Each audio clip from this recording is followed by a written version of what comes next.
Tiny thing just aggravates me. I hate fucking delegated contracts or whatever they're called. I know it's deferred like contracts. I know it works in baseball because there's no salary cap and whatnot, and it helps them stay inside the luxury tax and shit. But man, sometimes it's hard with Turn on my baseball. lights. I think that's honestly one of the reasons people don't watch baseball as much is the lack of salary cap. Oh, I think it. Well, it's because the rich can just stay rich, right? To a degree. I mean, I think I did make an argument against, like, not against, but why salary caps might not be as significant as everyone thinks. Because you look at football and it's the same fucking 6 teams every year and then random teams that just appear in the playoffs and get bounced.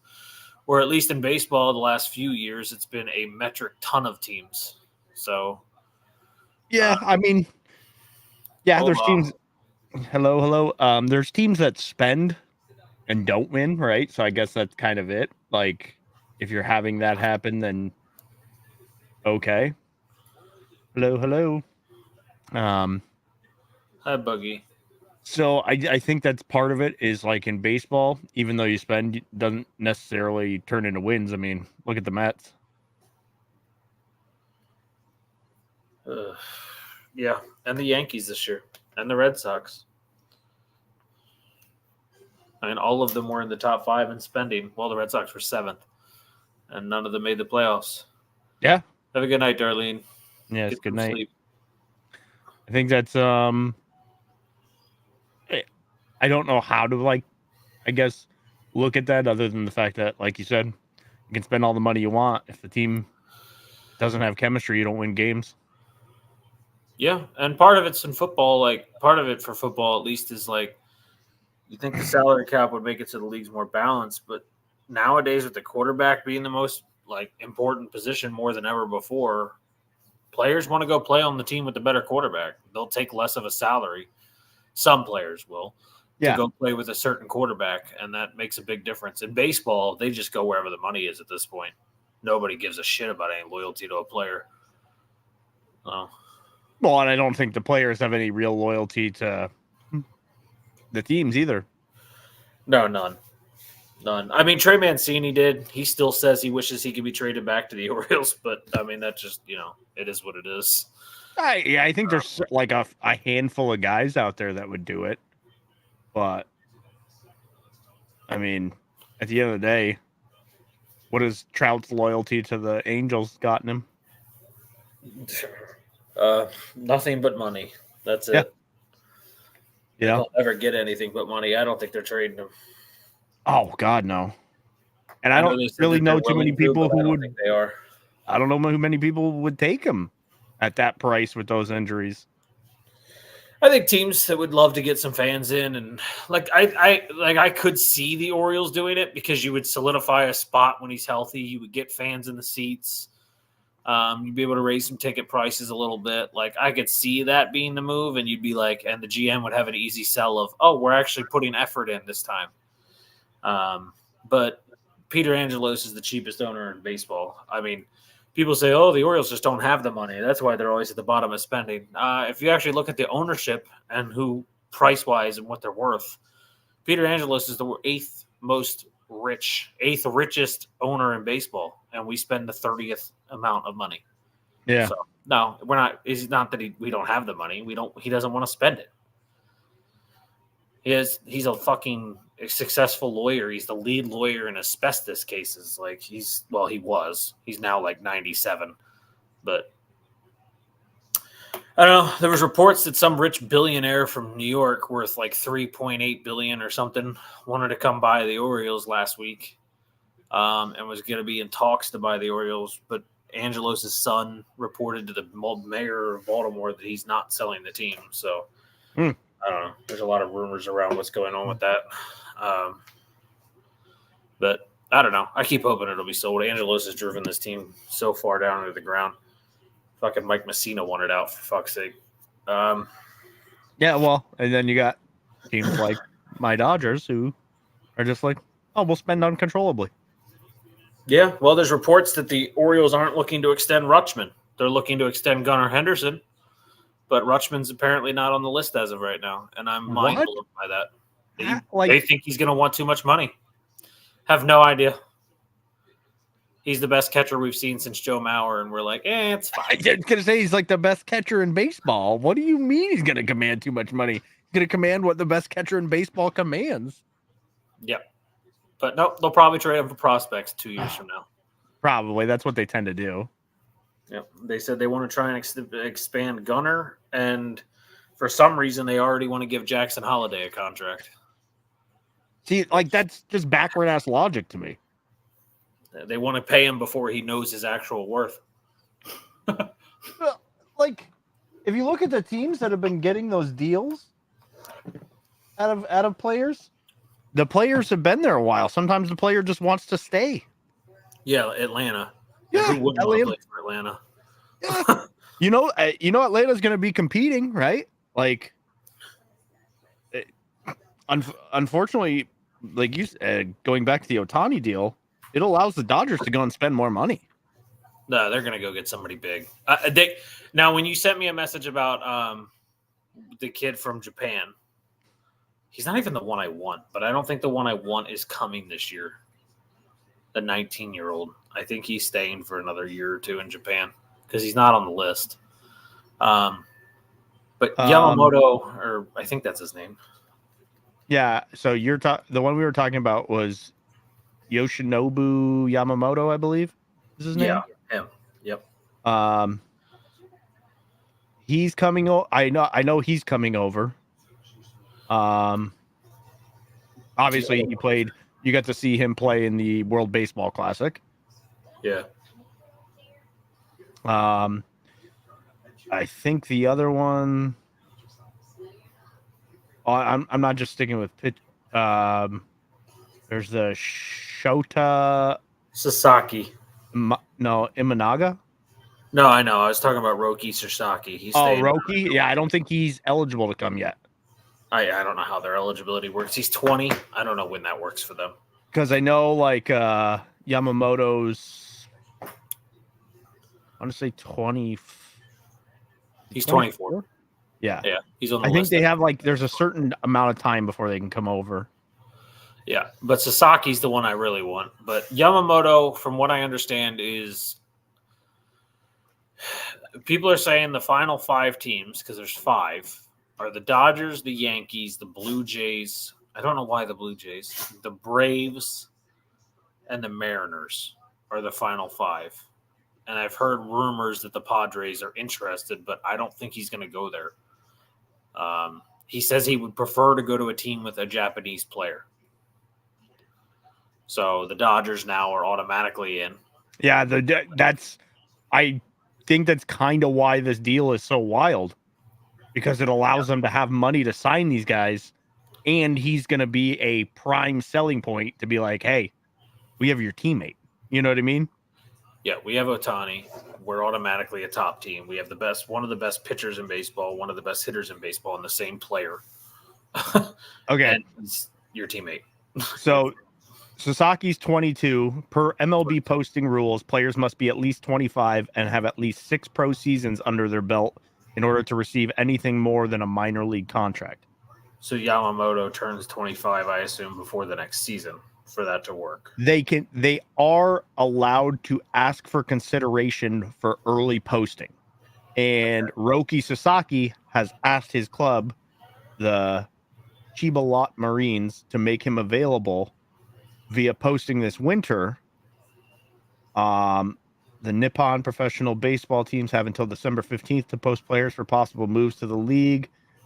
And they think the brief timeline alone makes it highly unlikely that the Marines will grant Sasaki's request.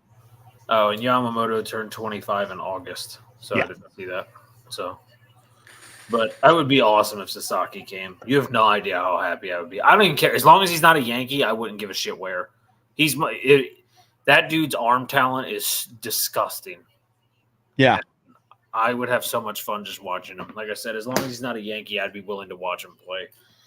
And then just one more thing on the Japanese rule is Ohtani came over under the restrictions because he was only 23 and he only received a minor deal from the Angels and a $2.3 million signing bonus. Yep. So he came over pretty cheap. A minor deal.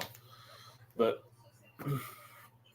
yeah, that Ohtani deal is nuts. But 680 million after he retires to be paid.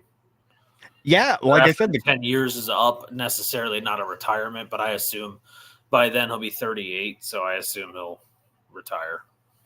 Yeah. I mean, Suzuki played to like 45, but not everyone's Ichiro. Not a guy who's playing both sides of the ball is gonna. Yeah, exactly. He's not gonna last that long. I'm already like, okay, when does this deal implode for us? Because I just don't like the 10-year deal structure. I really don't. I also don't like.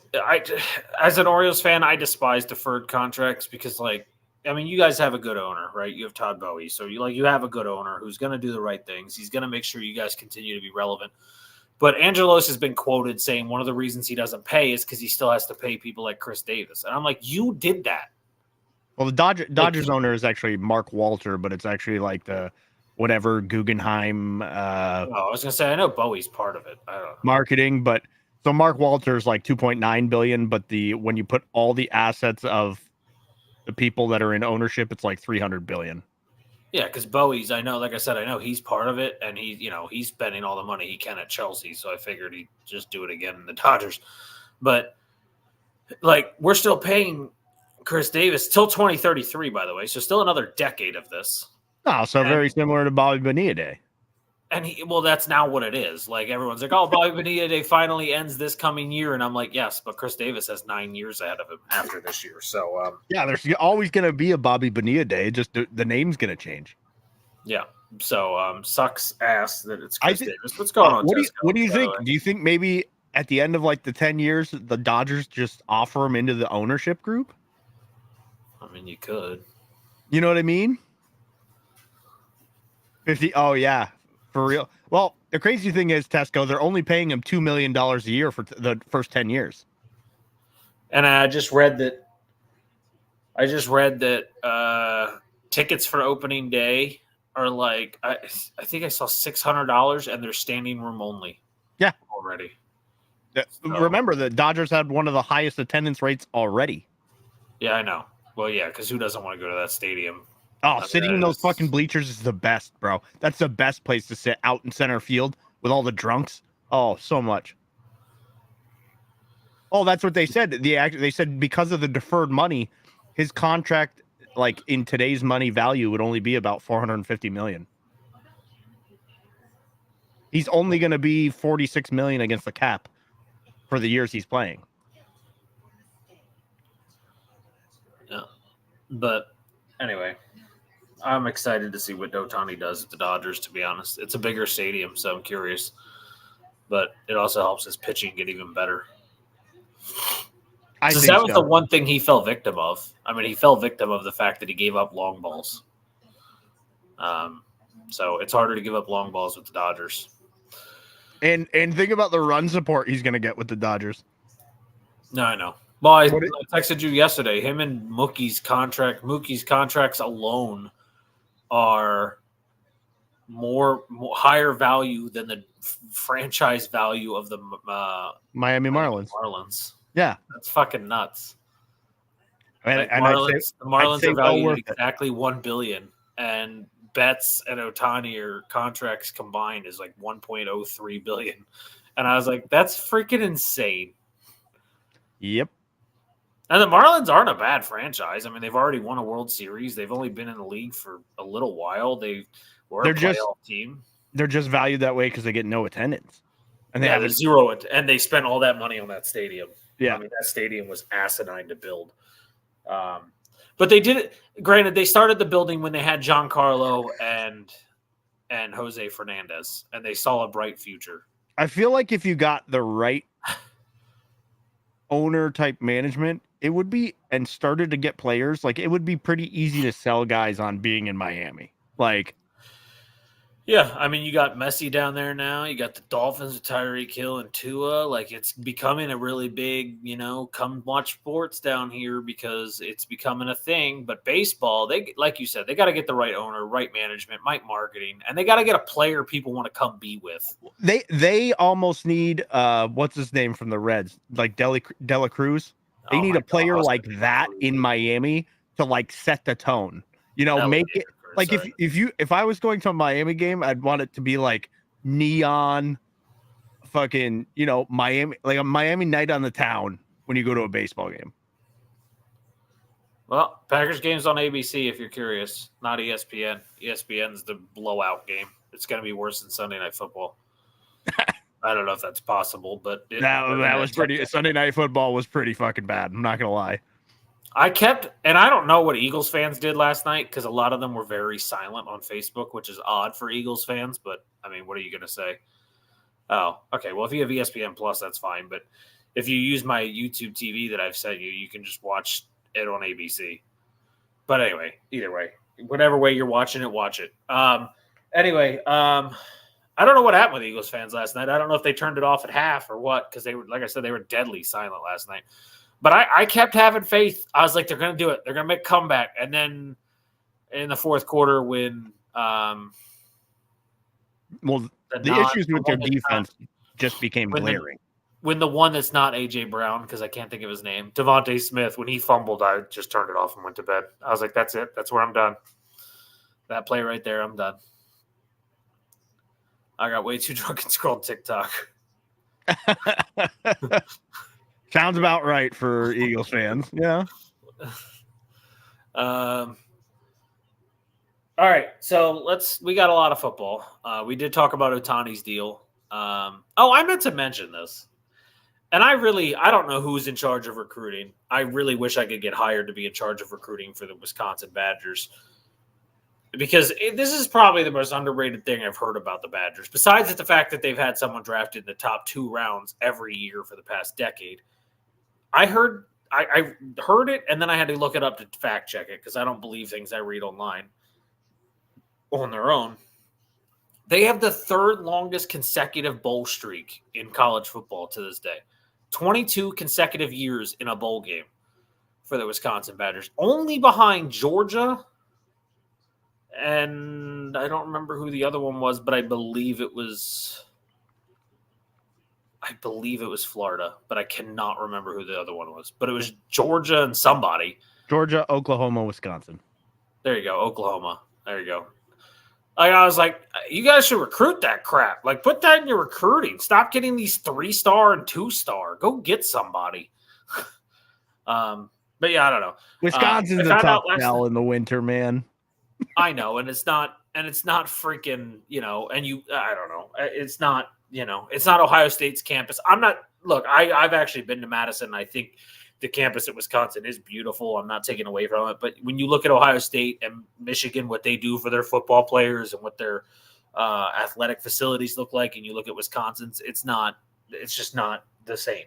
And I understand that, but you have a good chance of getting drafted. Jake Ferguson's one of the best tight ends in the league. He's a Wisconsin guy. Zach Martin. I don't know. We're getting some pretty good transfer portal people, but it's hard not to when, I think I saw that it's now 1,230 people hit the transfer portal now officially. Makes sense. The Yale left tackle, I want so bad at Wisconsin. He's 6'8", 306 pounds. He's all pro in the Ivy League division, which I didn't know was a thing. I thought they just scattered and played in whatever area they were in, but no.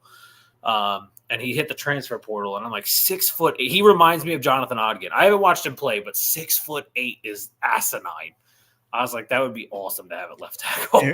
Here's the difference between Michigan and Wisconsin. Wisconsin's endowment's about $4 billion, and their budget last year was $4.3 billion.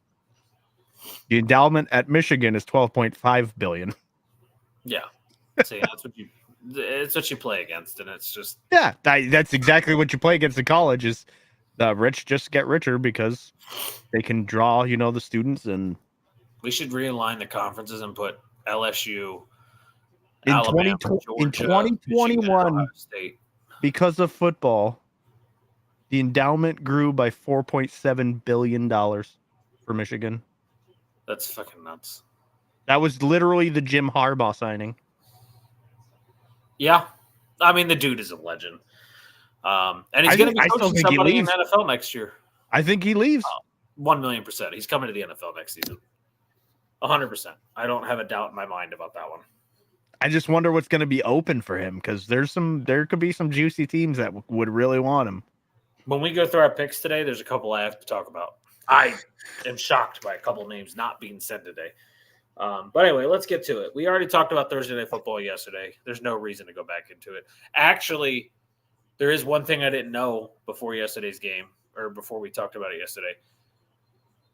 The Steelers are the first team in NFL history to be above 500 and lose back-to-back games to teams at least 8 games below 500. Sounds about right.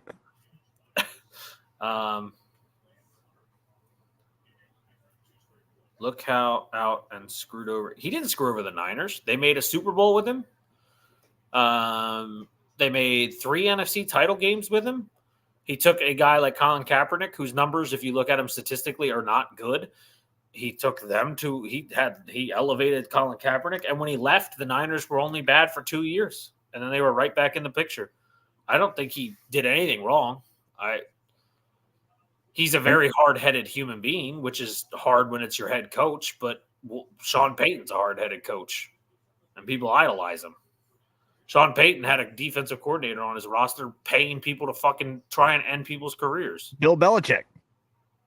Yeah. I mean, he's kind of ruining that franchise right now, but yeah.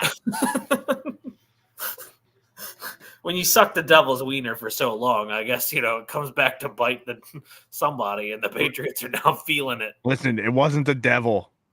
It was a Vietnamese massage therapist, okay? You've been so good. How are you missing these passes? That's back to back. Ay.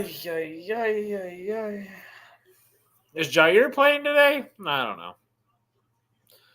I should probably put up both games. I wanted to put the other one up, but had the luxury of Tom Brady. I mean, I agree, but you can still see some Bill brilliance when you watch the Patriots. Oh, especially on defense. Yeah, you just need to get an offensive.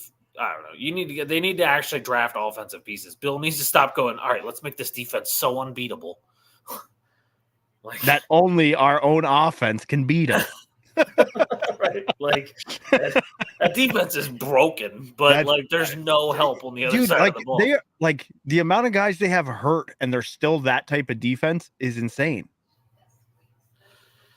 Yeah, no, that's something we talk about a lot. I think there's a couple that work, like DeMeco Ryans, because he seems to be young enough to understand the way the offense works in today's game, and I think that he probably also let somebody take care of the offensive work, because you can tell the teams that have really good offensive coaches with the designs of their plays.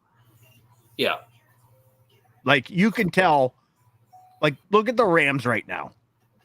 McVay is one of the best. I said it yesterday. Even though they lost back-to-back, oh no, they won the week before.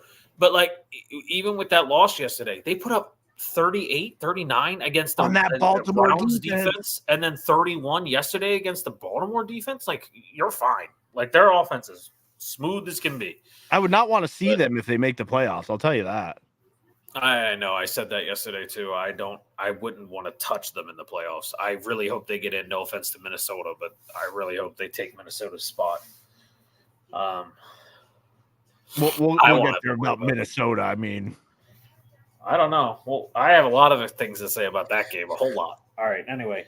All right. First game from yesterday that we called we both got it wrong. We got it right in the preseason. Saints-Panthers. Well, that was kind of like our flyer game. I don't know. We both took the Panthers. Whoops. Well, we put a little faith where faith didn't belong.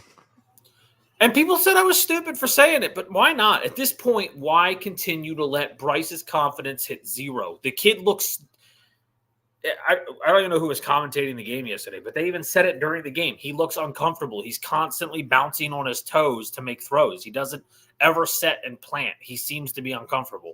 They need to get him out of what's going on right now, so he stops ruining his own entire footwork.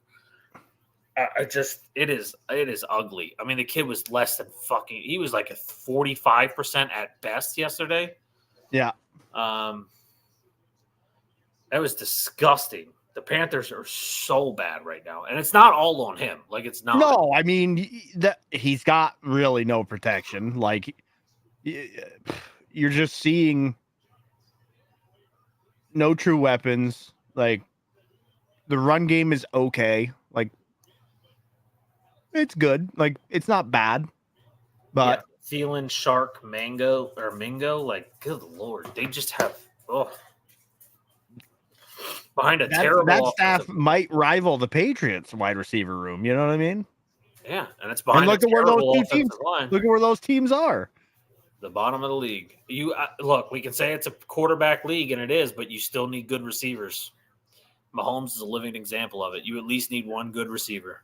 More for Fields has been huge. More right now, man. I was talking to my buddy about this. If Moore was on a team like Kansas City, I really think they'd go 17-0.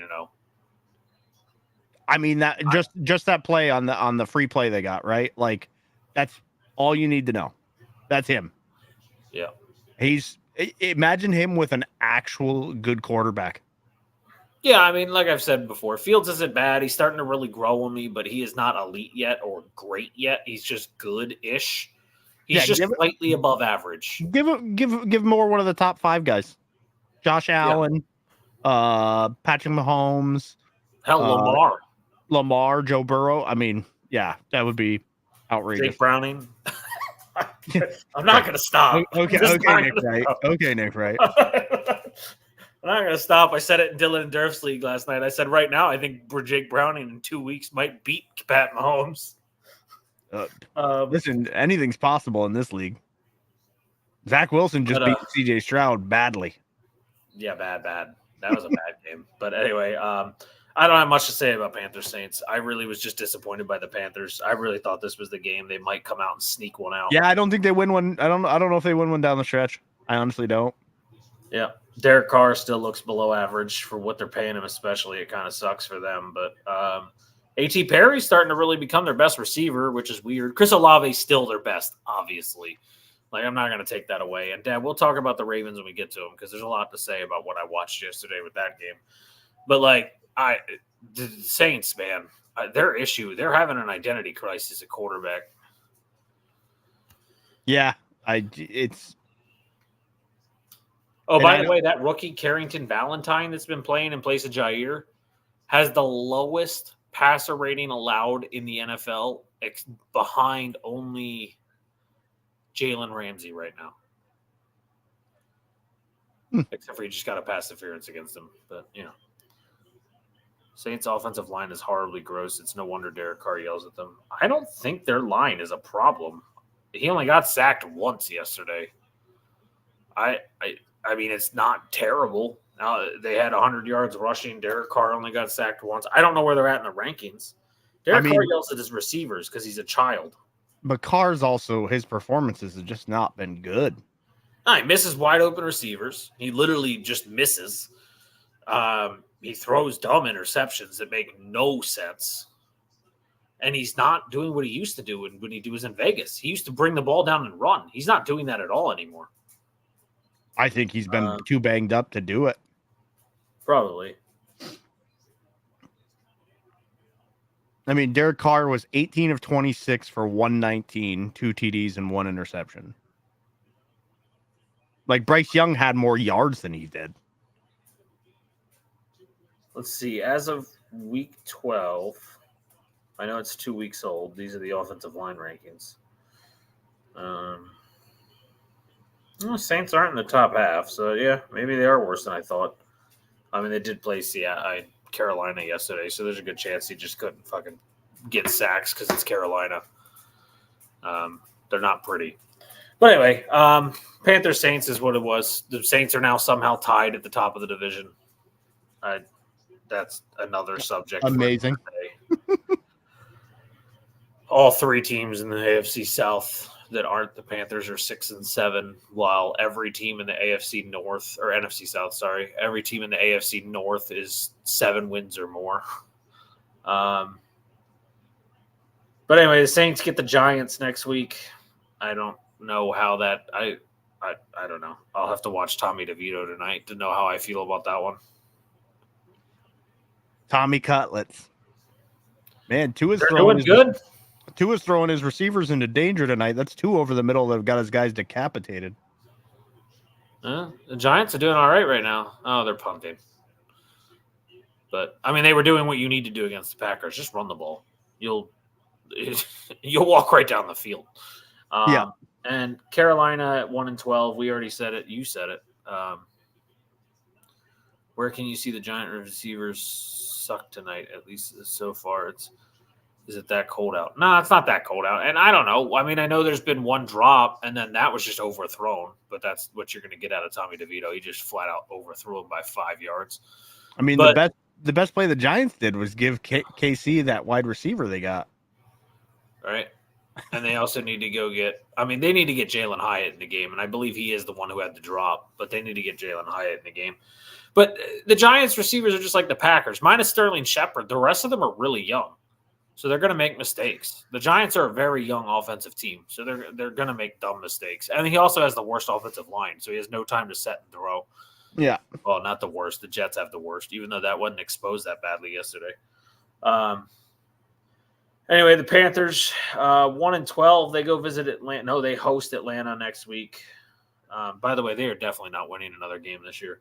They get Atlanta, Green Bay, Jacksonville, Tampa Bay to finish the season. Yeah, I don't see them winning a game. Yeah. All right. There you go. Ravens, Rams. That was the next game we called.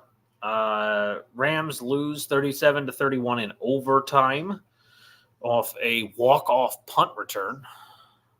The fourth in NFL history, a walk-off punt return in overtime.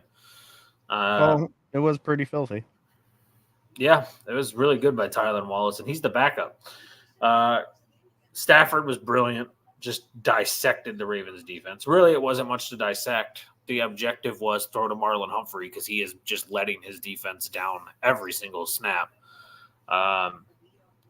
I know he's playing hurt, and everyone's saying, oh, he's injured, he's banged up, and blah, blah, and whatnot. But if you're that hurt that you're costing your team big plays consistently and you're falling down on routes, don't play. There was 2 times in the last 10 minutes of the game he just fell over on a route. The one where Cooper Kupp landed on top of him, right? Yeah. If you're hurting that bad, just get out of the game. Let whoever the backup is. I'm pretty sure I said Tylan Wallace. Yeah. Pretty sure I said Tylan Wallace. I thought that's what you said. I follow him on Instagram. I have for a long time, so I'm pretty sure No. Definitely not. Moss is not on my mind because he sucked again. But Kyren Williams, another phenomenal game for the dude. He is just a true beast. Notre Dame, man, they're producing some running backs right now. Kyren Williams, and this year in the draft, I assume the draft actually hasn't been declared yet, but Audric Estime, he's going to be a monster. He was second-team All-Pro. I'm really excited to watch him too. But no, the Rams, I was really impressed. And what they did last week against the Browns' #1 defense, what they did against the Ravens' #2 defense this week, I'm like, dude, this offense can't be stopped. And they didn't let Stafford get sacked. He got sacked twice, but we're talking about not a lot against the Ravens. Yeah, we're talking about the Ravens, the team that leads the league in sacks, and that offensive line that was a sieve last season is pretty decent this year. It looks like they did some real good work. They got guys that can fill multiple positions, multiple roles. Yeah, they rotate all over the place. It's pretty cool to watch. Yeah, it's been good. Their left guard has played left tackle a few times this season. We're going to get there. I haven't talked about the Ravens at all. I just said the Rams. We've been all on the Rams so far. Cooper Kupp and Nakua both had good games. It's the first time in a while they've both had good games. I was pretty happy to see that out of the Rams. It was Atwell? Did Atwell get injured? I don't know. He just didn't have a catch. I don't know if he got hurt. I can check. Commander's game. Tutu Atwell got a concussion. Yeah, he got a concussion. Yep, I just pulled it up. So that's not great for them, but I mean, they already were missing Higbee, but they started last week, even with Atwell in the lineup. They started using Demarcus Robinson, and they used him again in this game. He had 10 targets. He only had 3 catches, but he had 10 targets in this game. So they're really starting to look at Demarcus Robinson as a 3. So it's good for the Rams. They have so many weapons. And then this rookie Davis Allen, who did have a crucial catch and drop in overtime. Yeah, I saw that. But, I mean, he's a rookie tight end. You're going to get mistakes. He also had his first career touchdown. I thought the Rams did all well on offense. Their defense was asleep, but that's, whatever. I mean, it also doesn't help when you can't put Lamar on the ground. Yeah, the Ravens offense is so hard to slow down and stop. It's insane. Now to the flip side, the Ravens, the offense was all right. Lamar's interception was pretty dumb. I did have issues with it. It was one of those where if you make that against a playoff team, not that the Rams can't be a playoff team, but I mean, if you make that against the Bills or the Chiefs, they're going to capitalize on you and score. He missed another throw. He's missed 3 tonight. Matt LaFleur looks defeated already. Lamar was the leading rusher. I thought that was going to be different. It was rainy. It was gross. I thought they were going to run the ball a lot more than they did. They used a lot more throwing, 43 pass attempts from Lamar. Odell had a hell of a game. Isaiah Likely had a great game. And Zay Flowers, not until the fourth quarter did we really get to see Zay Flowers, but Zay Flowers showed up in the fourth. Yeah, he blossomed late in that game. Well, they're going to be in field goal range because we just made one of the worst fucking plays I've ever seen on a punt return. They just murdered. They just flat out murdered Gunnar Yolashek or whatever his name is while he was going for the ball. He was the punt returner, and they killed him before he even got to the ball. Jesus. Oh, and that was at the 48, so they're going to get the ball on the other side of the field. All right, but anyway. Well, just as an update, Will Levis just threw the ball directly to the Miami defense on his 5-yard line, and they walked in for a touchdout. That's good. In DraftKings, I had Will Levis throwing a touchdown. An interception. So that's good. Well, you just got it because it was a pick 6. Yeah, it already happened, so we're good there. Yeah.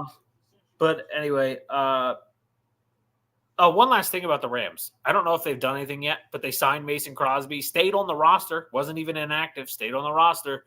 But then they used Haversick the whole game because he's that close to losing his job, and then he had his best game of his career. So I don't know what they're doing yet on that situation. Yeah, maybe that just was the fire, that needed to be lit. Yeah, possibly. But so the Ravens, their offense was really smooth, minus the 1 interception. Run game looked good. The Ravens did lose Kyle Hamilton during this game. He came back. He actually came back in the game. And then it was revealed today that he has an MCL sprain or tear. I can't remember. I think it's a grade 1 MCL sprain. MCL sprain week to week. Yeah, he's going to be week to week. Ian Rappaport said, don't be shocked if the Ravens lean on the side of caution, as they do have Marcus Williams back, so Geno Stone would just replace Kyle Hamilton and be a full-time safety again, and he's been great. But he also said that you could see them if Kyle Hamilton feels all right because he wants to play. He said today he wants to play. You could see Kyle Hamilton play in limited capacity the next couple of weeks as he gets it better. So who knows? But that could be a big loss either way. He's been the best player on the Ravens defense besides Roquan Smith. So they really should just let him rest it up. Except for they have the second hardest schedule left. So I don't know. At the same time, you might need him. Yeah. Because behind, I think it's Buffalo has the toughest schedule remaining. And behind that, it's the Ravens. They get the Jags this week. Then they get the Niners, the Dolphins, and the Steelers to finish the season. It is that's a gauntlet. Really difficult schedule. But,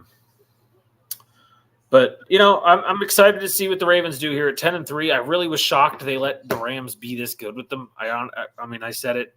I thought there was going to be an 8-point game. I thought they were just going to kind of win this and keep it there. But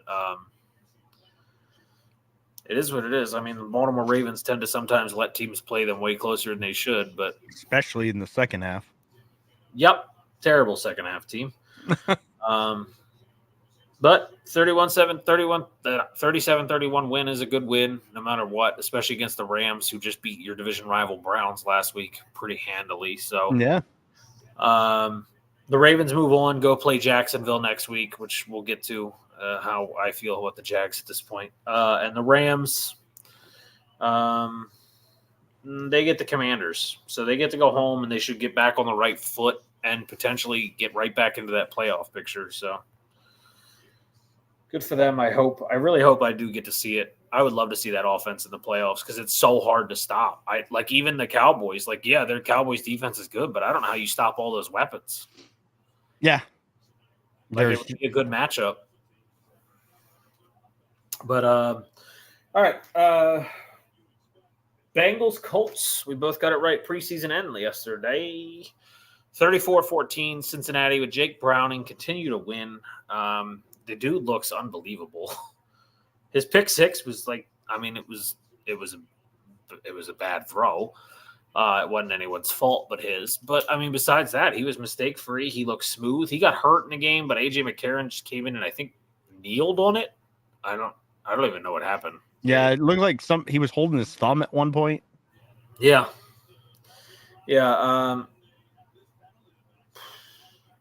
But it doesn't say he is any injury status headed into the next week, so that's good. Chase Brown making an impact? Yeah, we've said it before. The part with the Bengals at the beginning of the half of the season, more than 8-9 games, maybe 10, was that they didn't have anyone in the backfield with Joe Mixon. It was just Joe Mixon doing everything, receiving, running, everything. Now we see it. Chase Brown got 8 runs, 8 rush attempts, and he got to be in the backfield for 3 targets out of the backfield as a receiver.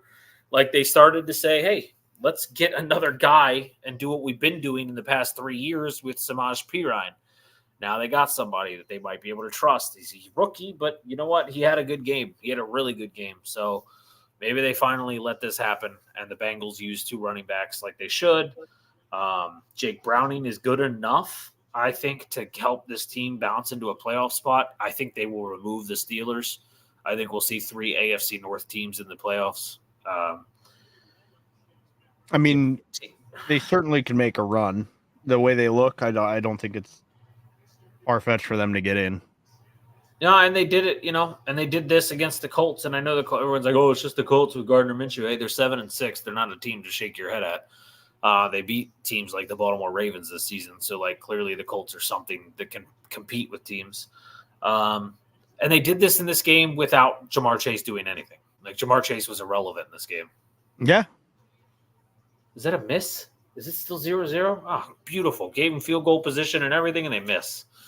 Beautiful. Sounds like a Giant. Yeah, it's just the Giants' way.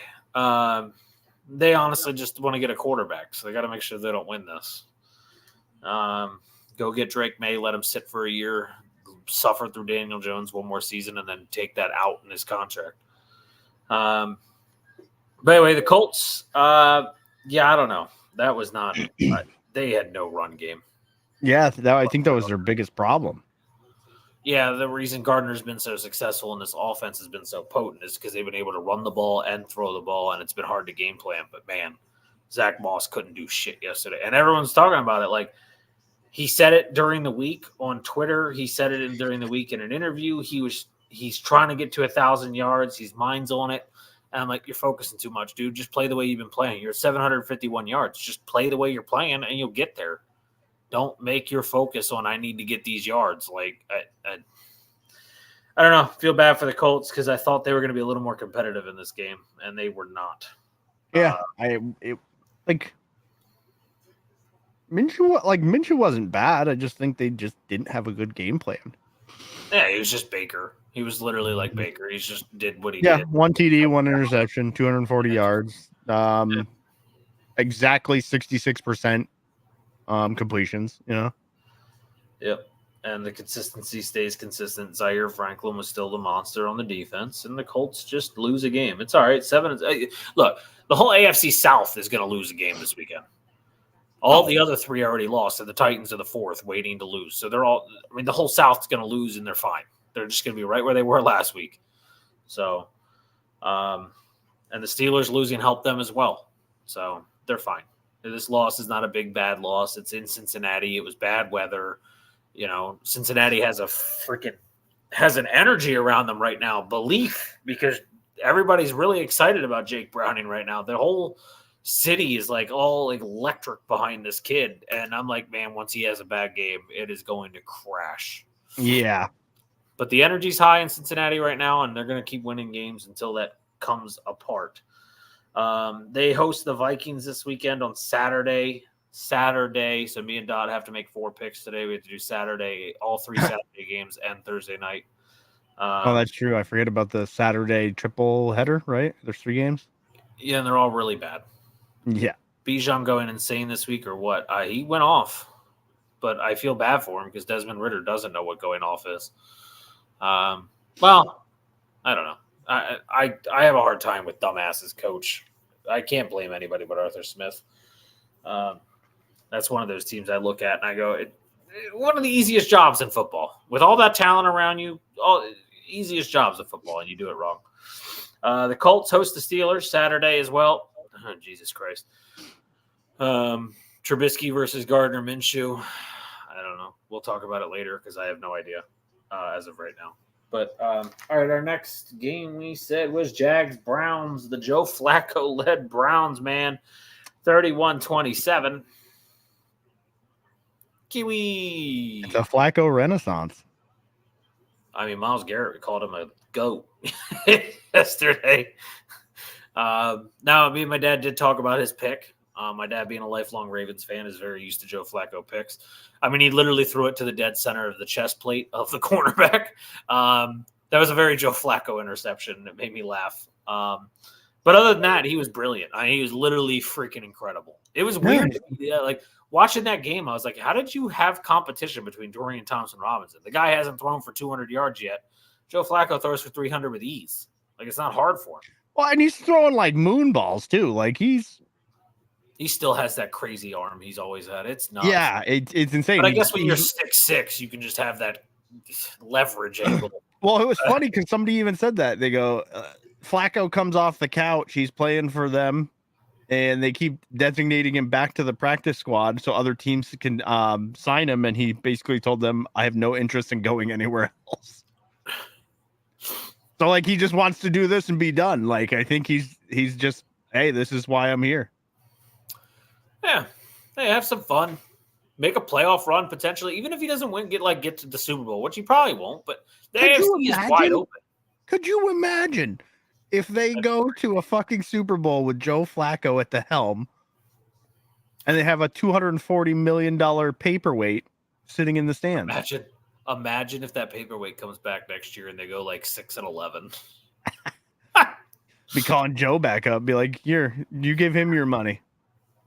But no, I mean, it was weird. Elijah Moore wasn't the target this week. I only felt weird about that because in DraftKings I had him for 5 catches and he only had 3. David Njoku is finding life. Joe Flacco loved tight ends. For those who do not remember, Dennis Pitta and Todd Heap were legendary with Baltimore because of Joe Flacco. Tyreek's down with a knee injury. No way. Yep. He just got basically drop tackled going to the sideline. The hip drop? Basically. It was kind of off to the side, but his leg was planted. That is a beautiful play by Darrington Wicks.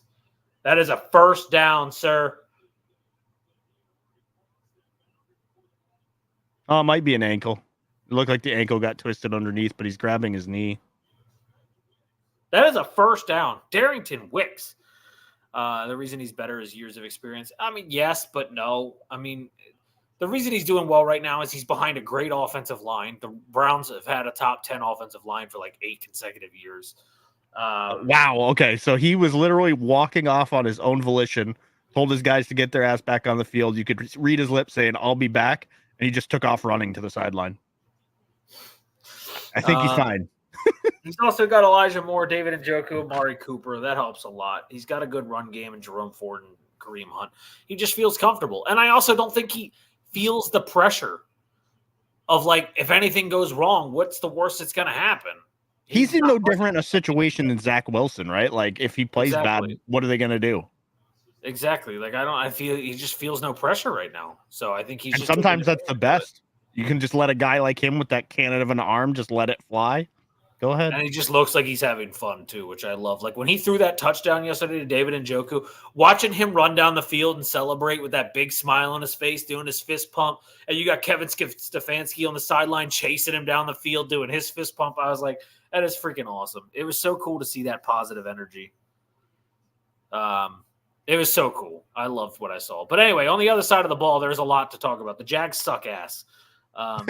Yeah, they're definitely sliding down my teams that could win.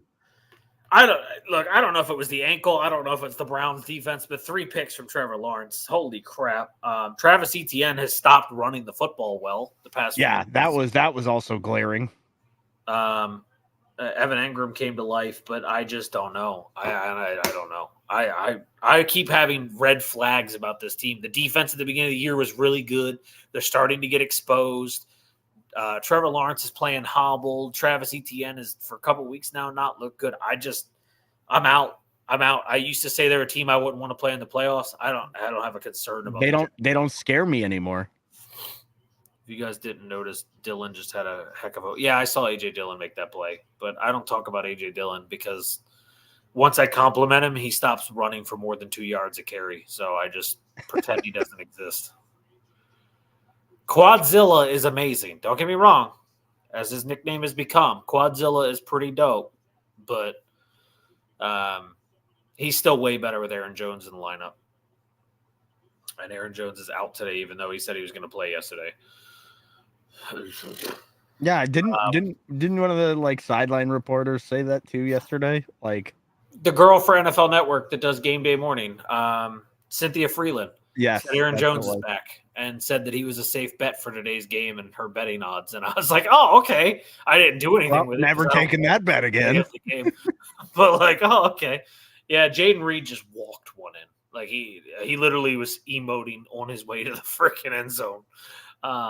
So 7-0 Packers. Well, 6-0. Daniel Carlson's brother is not too hot, so 6-0. We'll see what happens with the extra point. But anyway, look, the Jags are still going to be a playoff team. Actually, they could fall out of it. I just don't see it happening. I don't think they'll fall that far. I think they'll get into the playoffs and might be that first round burnout. I just don't know if they're going to win the division. Like if Houston bounces back next week, depending on Stroud's concussion. If Houston bounces back next week and Jacksonville loses, then they're tied again. You still got the Colts. They play the Steelers this week. That's a very winnable game for the Colts. If they win and Jacksonville loses, that's another tie. Like there's a lot of ways they can lose the division. But with the Steelers right now, with Mitch Trubisky for another 3 weeks, I don't know if the Jags can fall below the Steelers. I don't see the Steelers mentally winning. They won't for me. Yeah.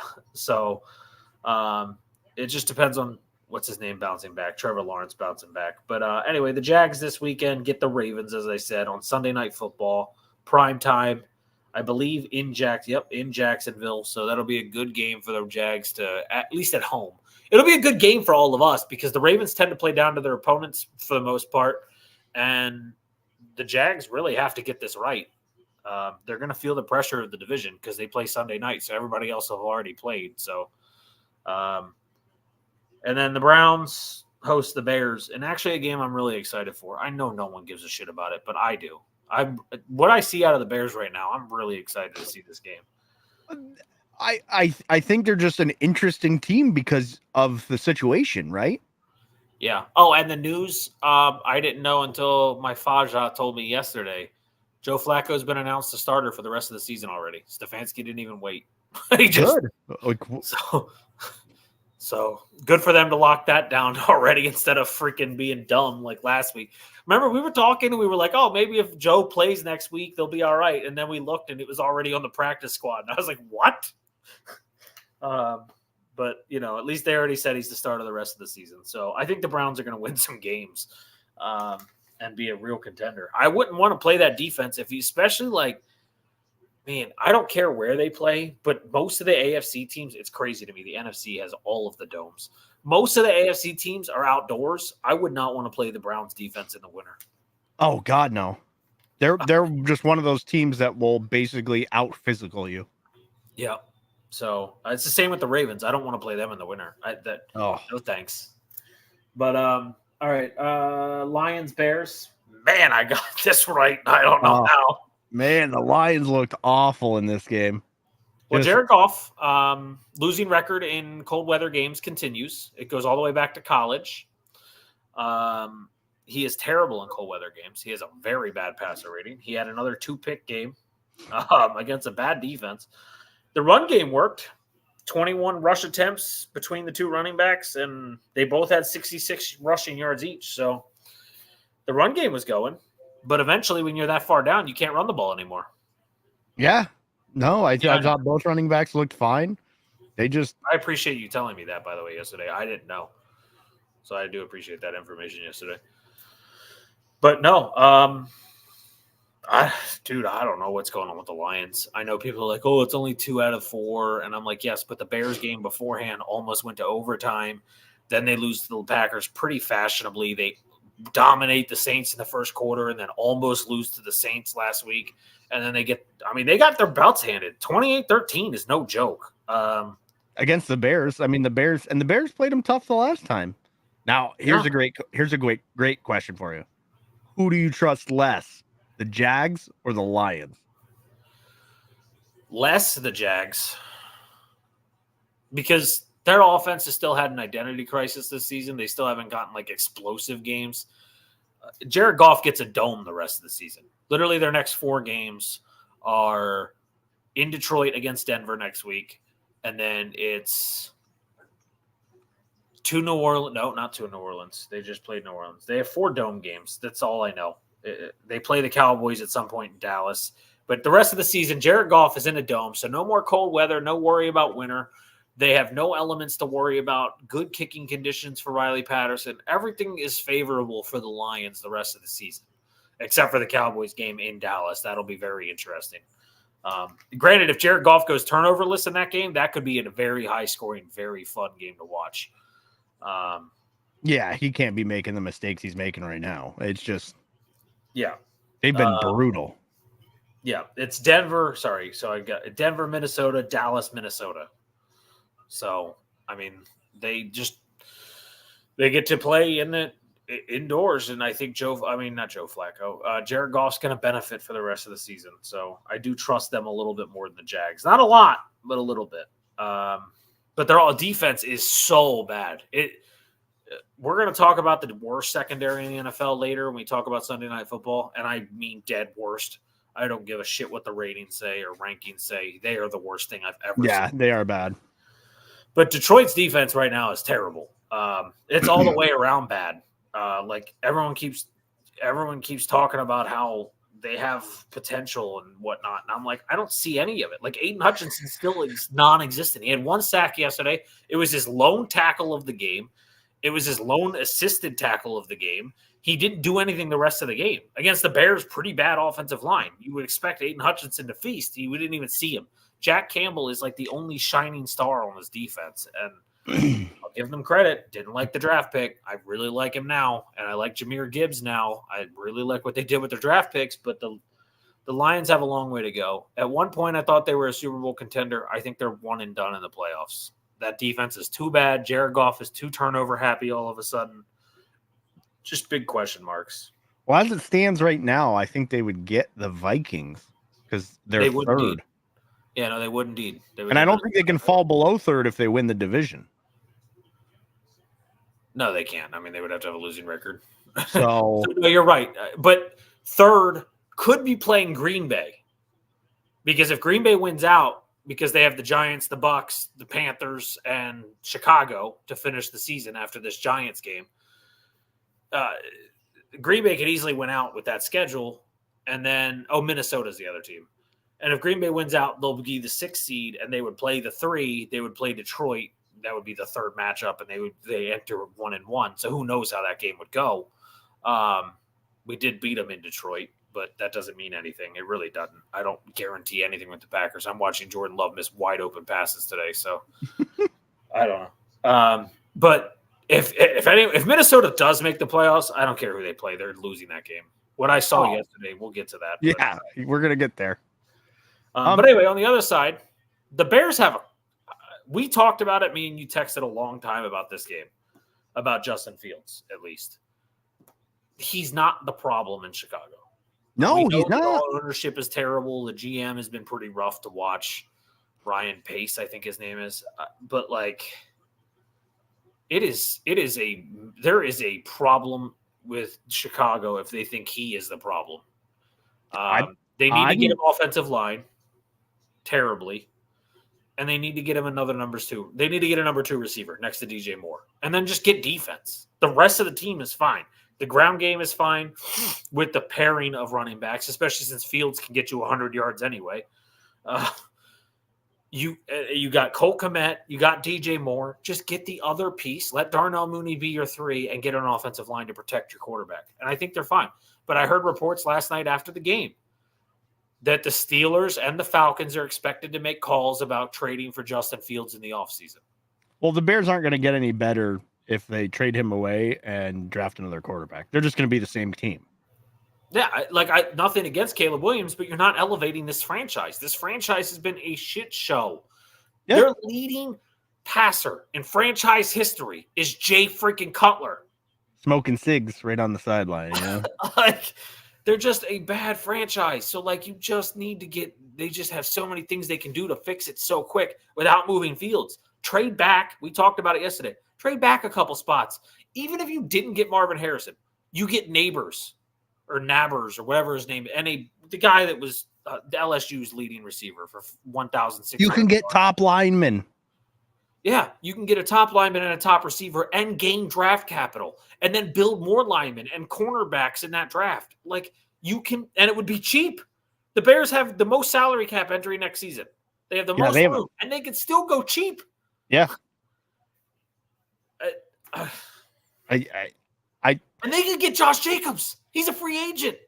I'm leaning more towards them keeping him than getting rid of him personally. I just think they'll make the wrong decision.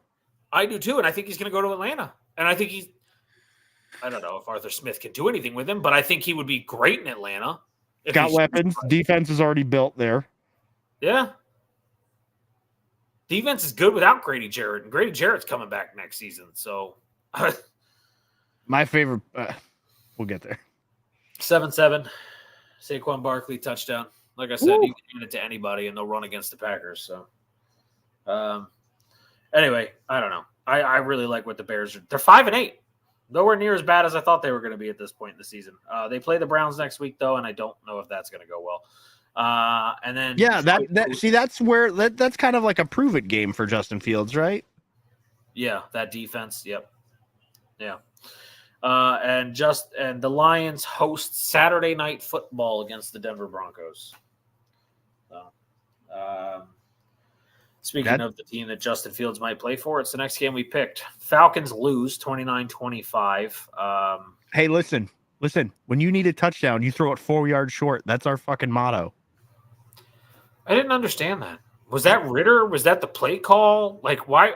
When I looked at the head coach, they showed him right after that.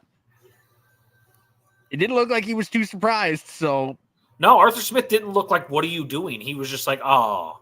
Like it was designed that way. Yeah, and Drake London didn't come back for the ball. He was there. He was literally stopped there. Posted up.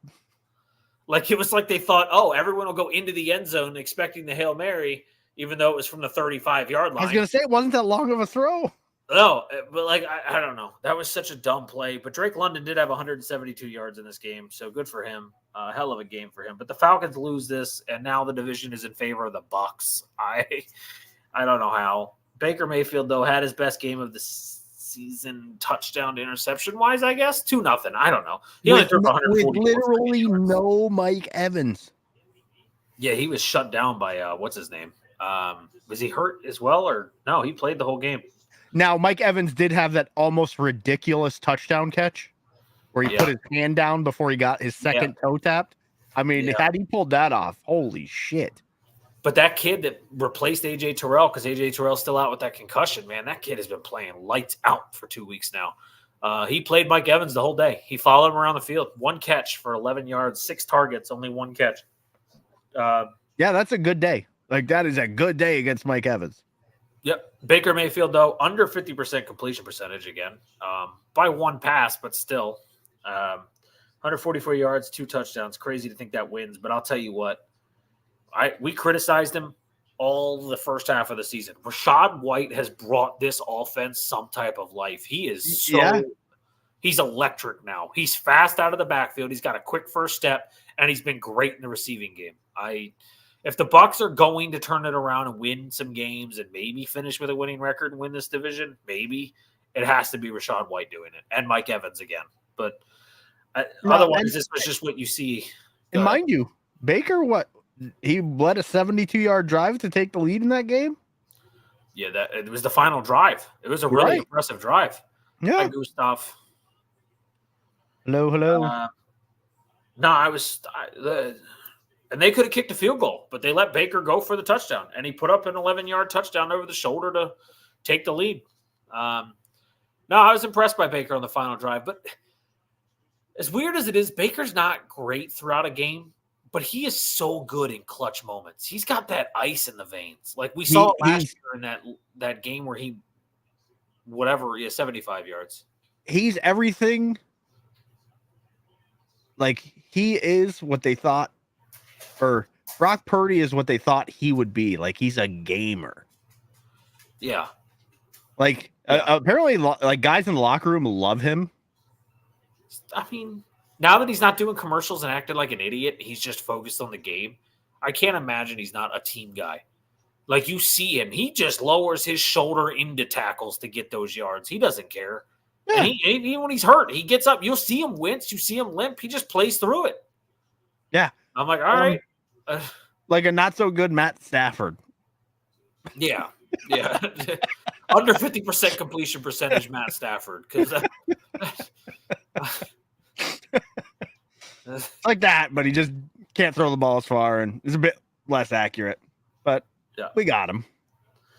But no, it was an entertaining game. The NFC South is a joke, but at least the teams in it are entertaining when they play each other. They're not entertaining otherwise, but they entertain me when they play each other. It could have been 70. I know it was in the 70s. I thought I heard 72, but it could have been 75. Either way, it's close enough. Bucs. I think the big thing was like Desmond Ridder, interception, 2 fumbles. Like, the guy's just got no ball security. No, he has literally no ball security. But then he makes those runs where he runs like literally he makes a juke cut step and gets into the end zone, and they're like, "Oh, freaking Desmond Ridder, athleticism!" And I'm like, the whole time he's running the ball, I'm waiting for a strip. I'm just waiting for it to be stripped. Without failure. But every game he seems to do that Sam Howell thing of finding his way into the end zone from about 6 yards out. So. But no, the Falcons have to figure out the quarterback. I think, honestly, if Fields is going to move, I would love him to go to either Atlanta or Las Vegas. I know they said somebody reported Pittsburgh yesterday. I don't think Pittsburgh's moving off Pickett. They don't have the weaponry for him. Yeah, I just also don't think – and their offensive line is terrible. I just don't see why they would be – and when do they ever move off of anybody? Mike Tomlin's been there for and I know for a reason he hasn't lost a season. But, Mike Tomlin's been there for, 20 years at this point.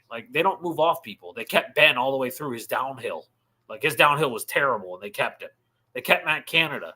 The Steelers don't move off. I don't think they're going to move off Pickett right away. They're going to be like, oh, he was hurt, and he had a 400-yard game right before he got injured. So we might just need to see what he's like with a new offensive coordinator and let him go next year. Yeah. So – but the Bucs next week, they actually go visit Lambeau in the middle of December. So good luck to them. Yeah, that's a tough one. And Atlanta gets to go visit Carolina, and which should be a good tune-up game for Desmond Ridder, I think. Well, I don't know. That pass defense is crazy good. I don't know. It depends. All right, next one. This was the biggest disappointment of the day for me. Texans-Jets, 30-6. Man. The Jets win this game. CJ Stroud got hurt, but he got hurt in the fourth quarter. And that was late. He only had 91 yards passing at that point, and it was the fourth quarter. It was in the fourth quarter with 8 minutes left. It was a bad concussion. I do not know his status coming into the game, besides the fact that he's in protocol. He was like shaking after it. Yeah, I mean, that was a real hard hit. There's not much else to say. The Texans sucked everywhere else. I mean, they were terrible across. They lost Nico Collins, right? Yeah, I don't know how significant his injury is. I didn't look it up. So he was done like right off the rip. Who else did they lost somebody else too? They haven't said Nico's injury update yet. It's just a calf injury. It's all I know. I would assume Dameon Pierce. No. I don't know. But they lost those two, and that's huge enough. Yeah, after losing Nico Collins, I mean, he doesn't have Collins at that point. Tank Dell's obviously out. There's no other receivers. Robert Woods is nothing. I don't know what happened. John Mechie, like, is that? Yeah, but he hasn't had he's still basically a rookie. He missed his whole rookie season due to leukemia, so he's now trying to figure it out. Houston might sputter here pretty hard, especially without Stroud. Davis Mills didn't come in and look good either. But again, I do got to give credit. The Jets defense is unbelievable. Robert Saleh, look, we say it a lot on this show, at least we do. When you're a head coach and you come from one side of the ball, if you're really good at your side of the ball, you keep a job a little longer. Well, the Jets are freaking really good at Robert Saleh's side of the ball because he's a defensive coordinator, come head coach. Oh, yeah. They're real good there. I don't think he's in any trouble yet. I do question it at times. I think they'll give him at least the salty run back with Aaron Rodgers, right? I agree. And Jordan Love was stripped, so Miami, Tennessee 7-7 with 7 to go in the second quarter. Yeah. And Miami's only touchdown is a defensive touchdown. Yeah. On the other side, though, and we got to talk about it, because the Texans' defense has been pretty good this season. Oh, never mind. Zach Wilson looked elite. Dalton Schultz was out, but he was out prior. Oh, yeah. So that's what I was thinking of. But Zach Wilson only had 27 of 36 for 301 yards and 2 touchdowns. First 300-yard passing game for Jets QB in 15 games, and I don't think they had done it in 2 times in a season. Like, the number's ridiculous. So Garrett Wilson and Breece Hall getting involved in the pass game. Garrett Wilson will always be, but Breece Hall might not be the best running back behind the line right now. But man, he is so good in the receiving game. Yeah, that's he couldn't run the ball, so they moved him out, and it worked really well. Yeah, the Jets are going to be interesting. They're not obviously going to be a playoff team or anything else, but I thought it was interesting. Have you seen their schedule? If Zach Wilson can play like that, no, I haven't looked. They might win 4 out of the last 5.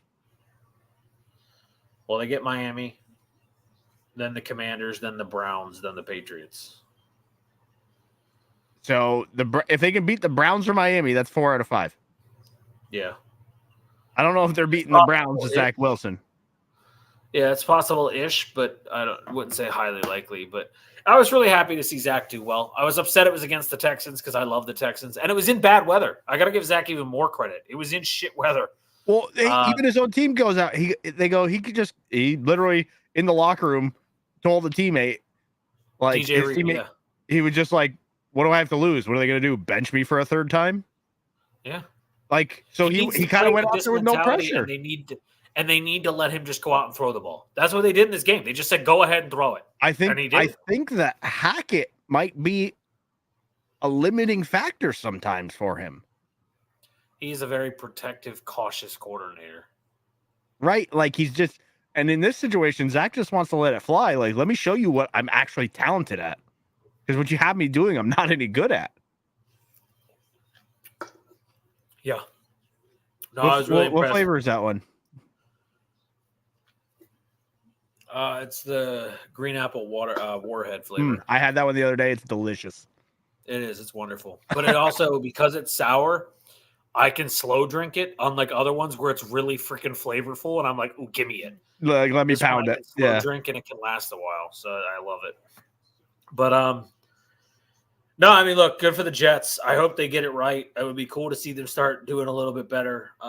They, like I said, they go visit Miami this weekend, so who knows?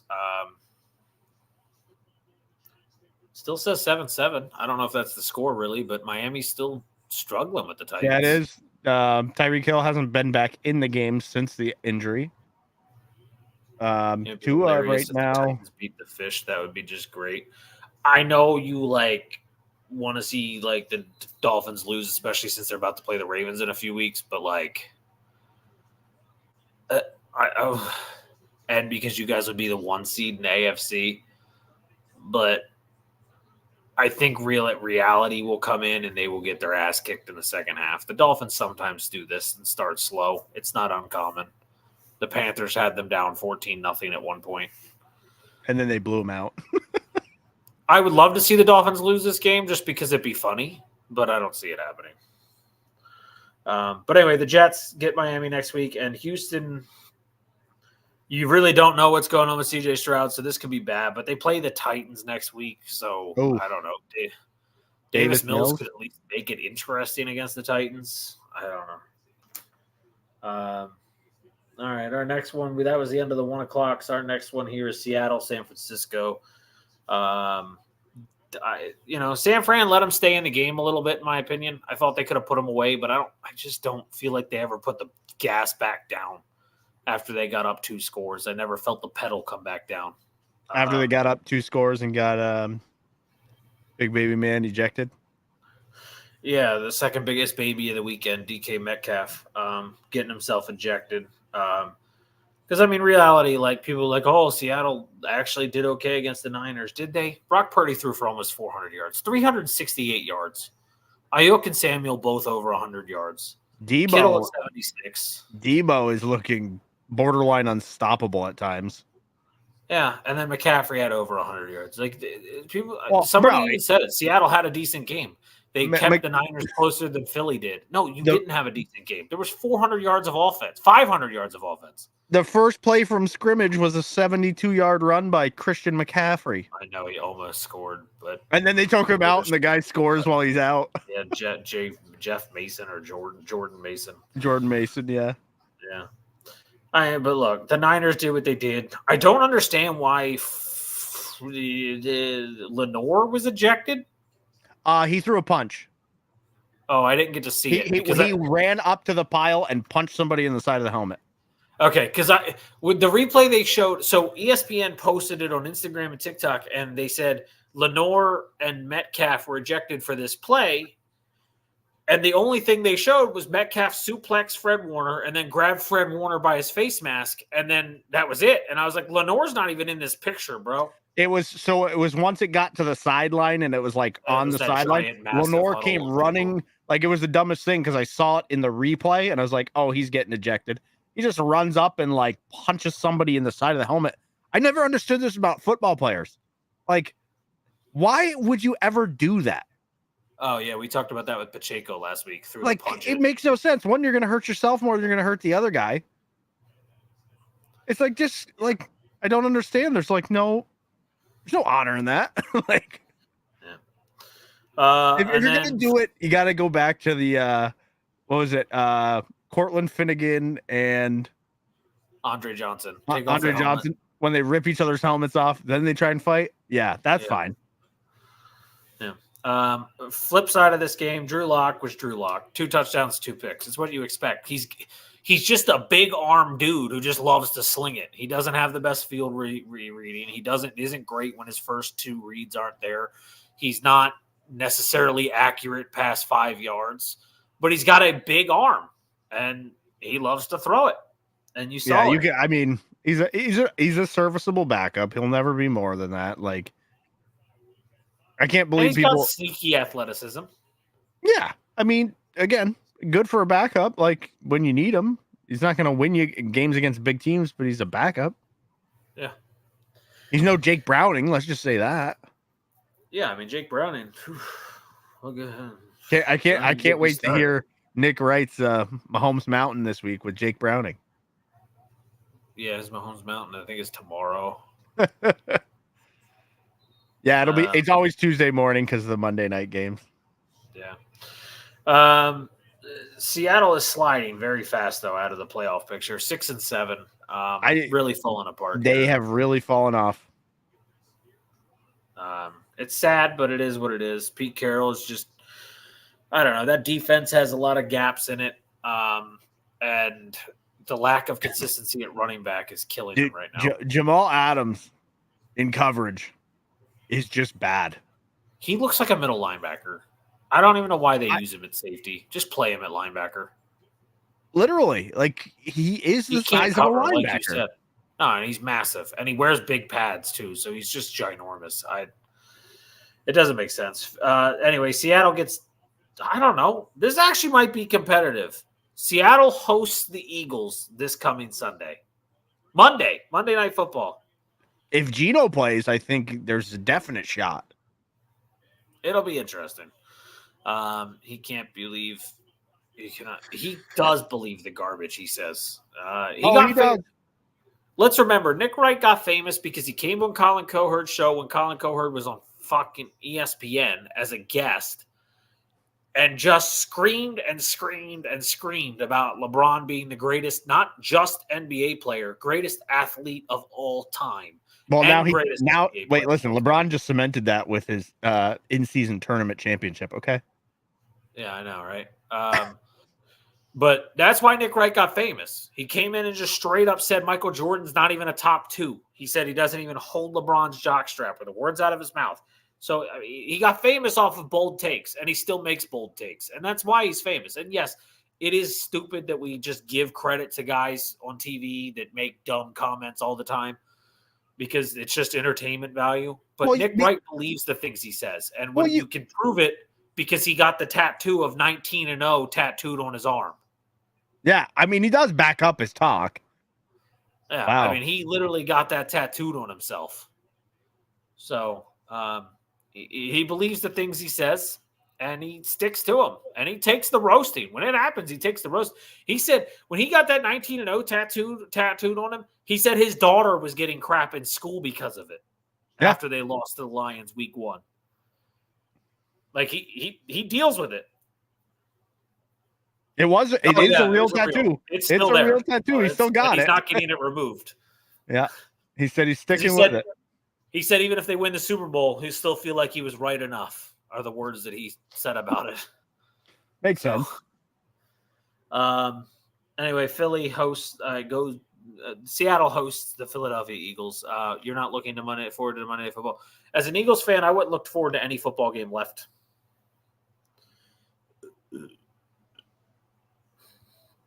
Yeah, I mean, I'll never forget it just because he is Nick Wright, and I try to hold anything against him.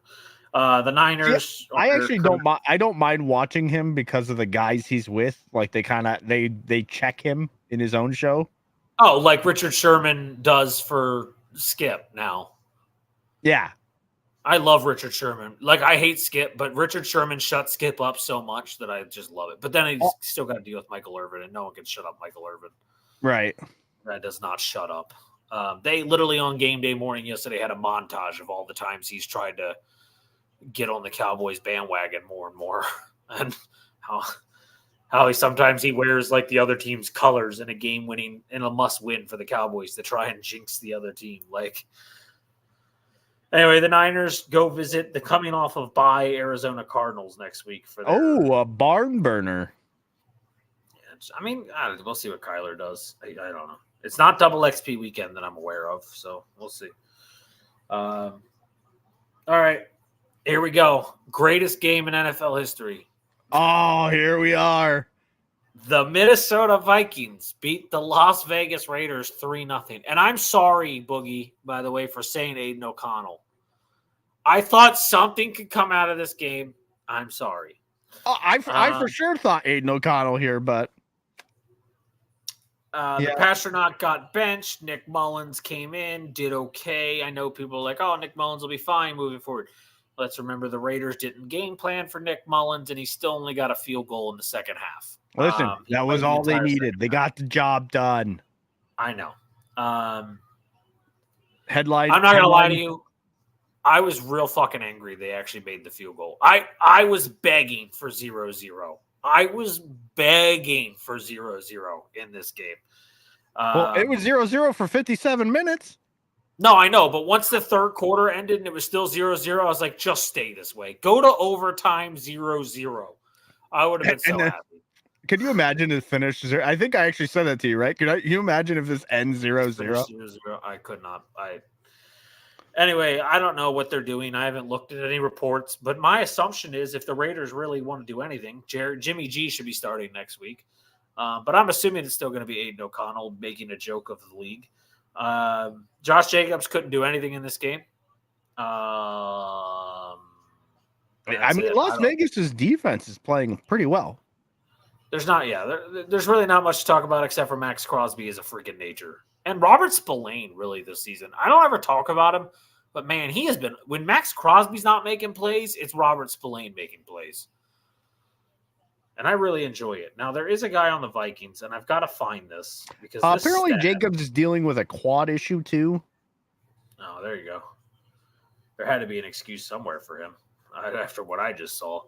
I mean, it was in the injury report, I think, before, and it's still in the injury report now.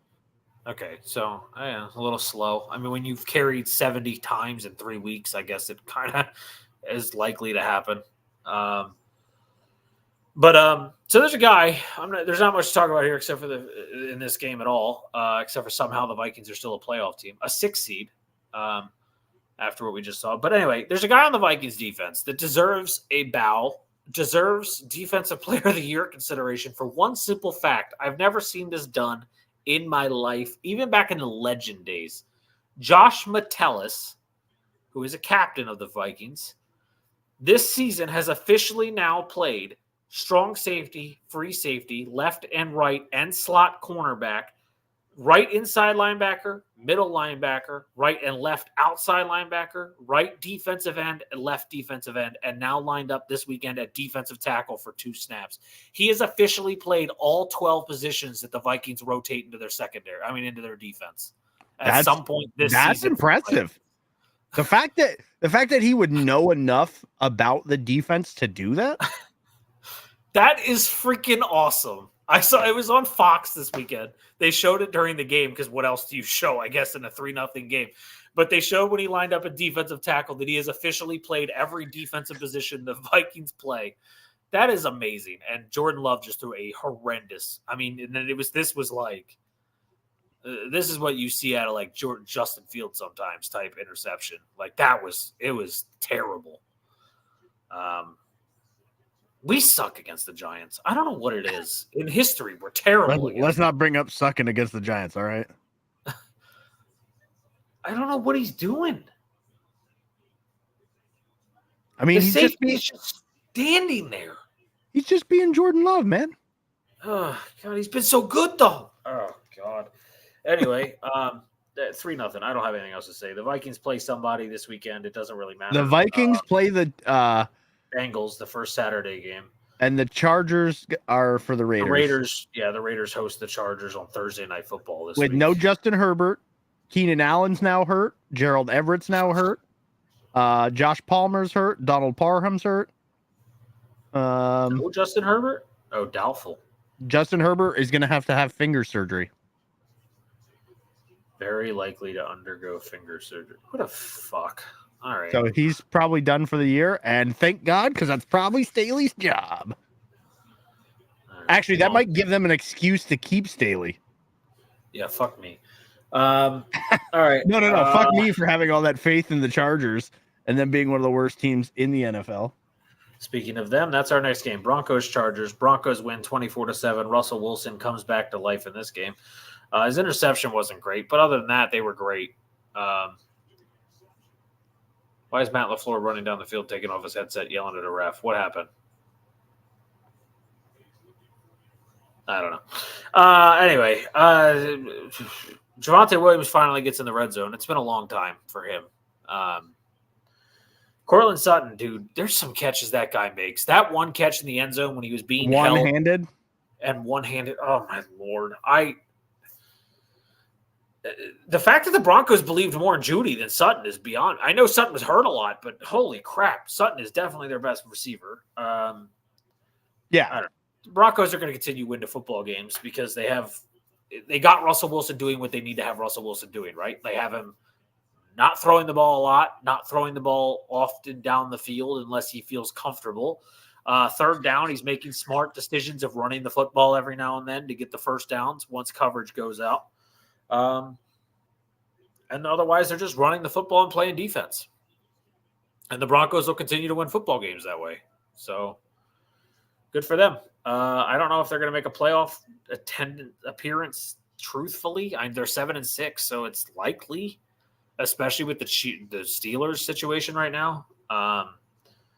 But they have a pretty rough schedule. They get the Lions this week on Saturday Night Football, and then they get the Patriots, which isn't rough technically, but that defense is tough.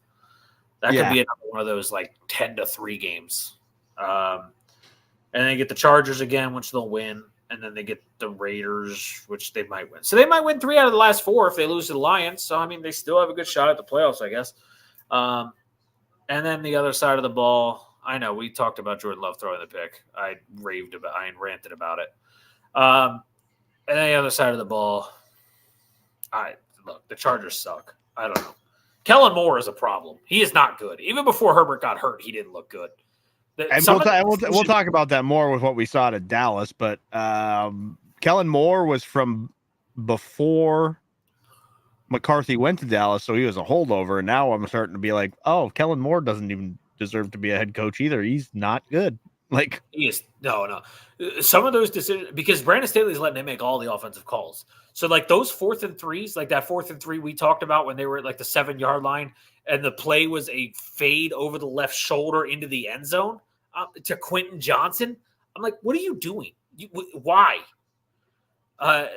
There's just, and then the 4th and 1s, like they were 0-3 yesterday at halftime on 4th down. And they could have had field goals in what, 2 out of those 3? 2 of those. Yep. 2 of those 3. I mean, you score 6 points there instead of none in a game where points are a premium because Denver's defense is pretty good. Yeah. And your team sucks at scoring points. Yeah. And there's a thing that, and I say it all the time when people say, oh, the analytic play is this, the analytic play is that. There's something analytics doesn't count in, and that's called momentum. And when you give a defense the energy of stopping you on 4th down, that can very fast swing that game. But look, Justin Herbert now probably done for the season. You said Keenan Allen's hurt, didn't know it. The Chargers aren't going to win a game the rest of the year. And I'm hoping they don't give Brandon Staley an excuse because this game was with Herbert for some of it and all the other games that have made them. Oh, he was getting peppered by the Denver defense. I mean, they were all over. And Easton Stick actually looked serviceable, except for the fact that literally the last 2 plays where he had those strip sacks in the last 2 plays, he didn't even finish his 3rd step of the 3-step drop, and he was already hit. That's what I'm saying. I don't know what is going on with this offensive line, but it is terrible. Yeah.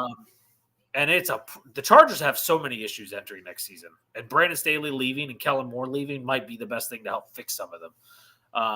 Because was it Antonio Gates got his Ring of Honor before the game, and they were talking to some Chargers players, and the Chargers are like old Chargers players are like, yeah, we still show up to the game and watch. We know what the problem is. They won't get rid of him.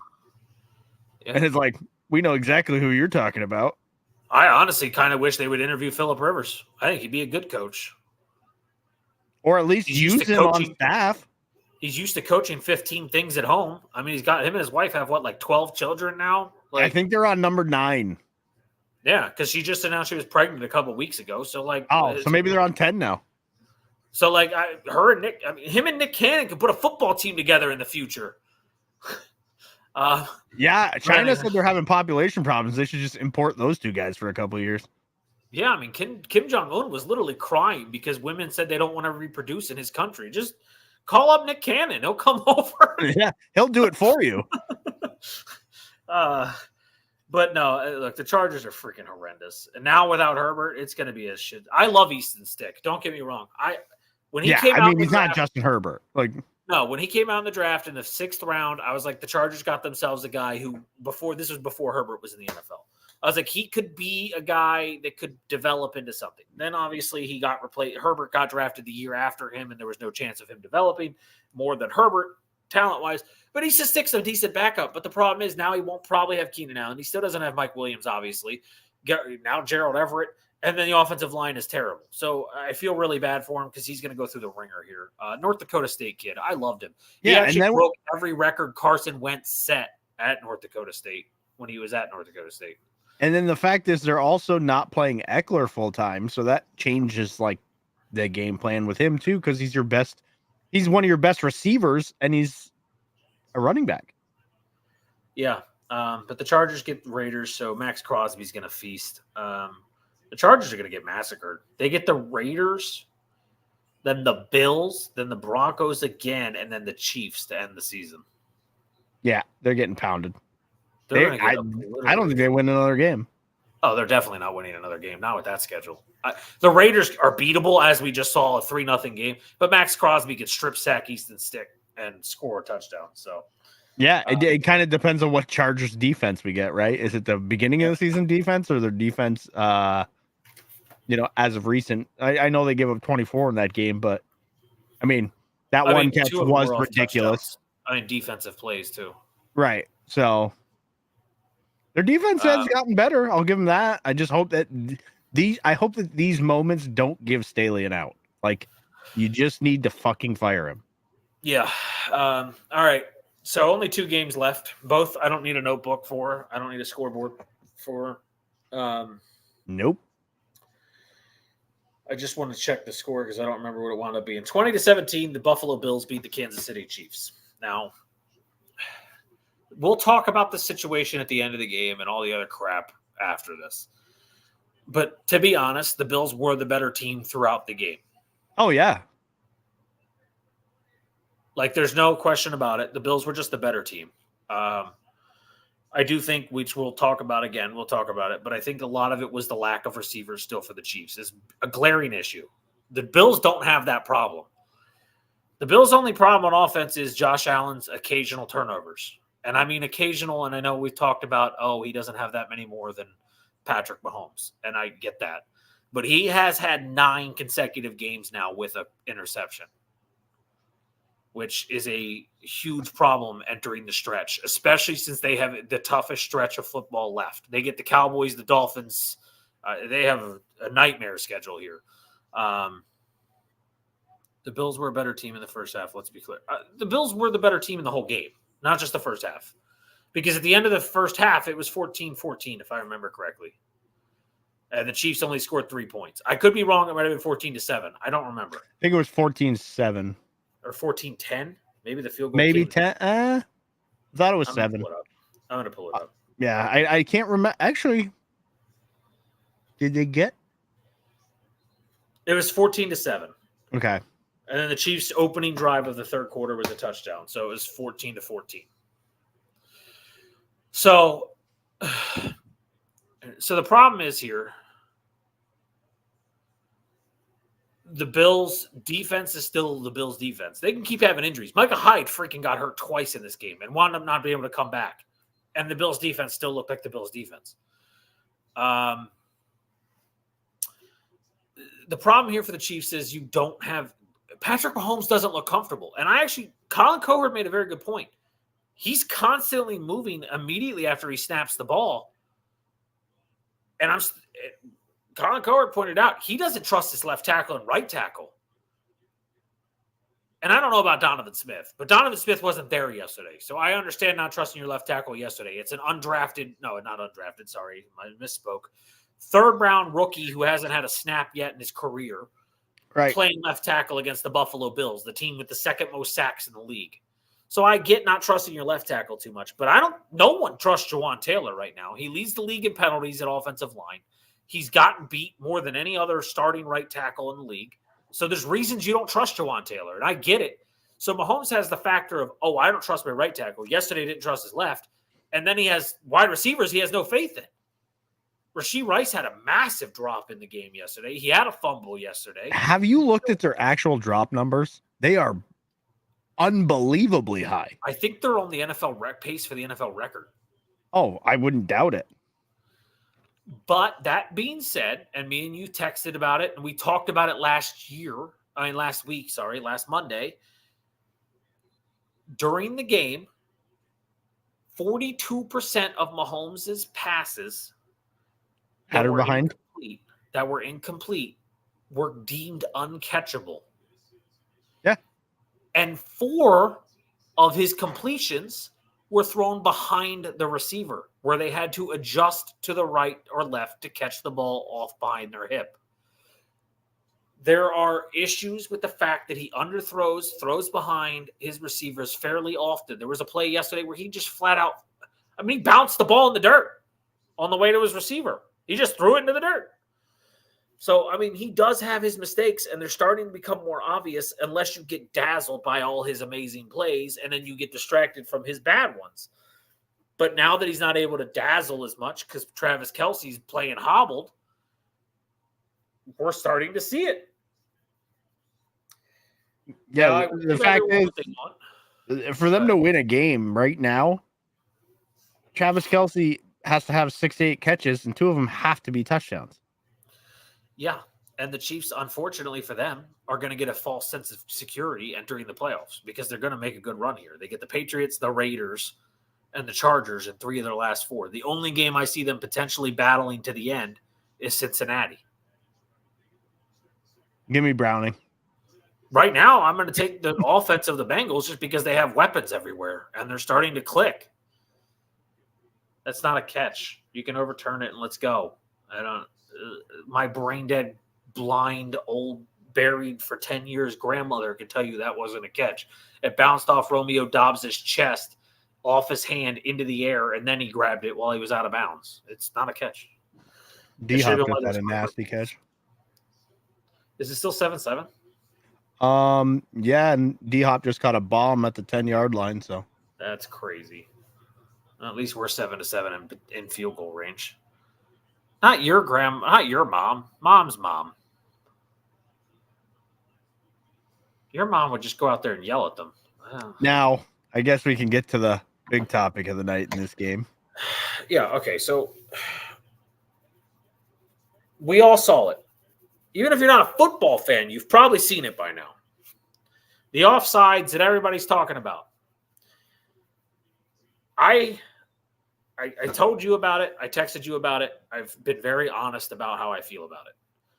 I don't think you call it if it's close. If his foot is just barely at the football, you don't call it. If he checks with the ump and the ref doesn't say anything, you don't call it. I get it. But I've seen, and I screenshotted it today because we've all seen the view from the side, right? We've all seen there was actually someone leaked the aerial view. He's not even close. His foot is actually past the edge of the football. Oh, yeah. No. Clearly, just from his lineup, he was offsides. And I think when it's that flagrant, you have to call it, especially since, and this is a stat that was announced during the Cowboys game, they've called that penalty now 11 times this year compared to 2 last year. And won the year before. Yeah. So it is something they're actually starting to look at more. It's not in the rule book, but it's a well-known given that the players can look at the ref and the ref the ref will tell them good or move back. Yeah. So Chad Johnson and Shannon Sharp actually talked about it this morning or last night on Shannon's podcast. They actually were on it together and they talked about it. And as a receiver, he did look at the ref. They've actually proven the CBS reporter wrong.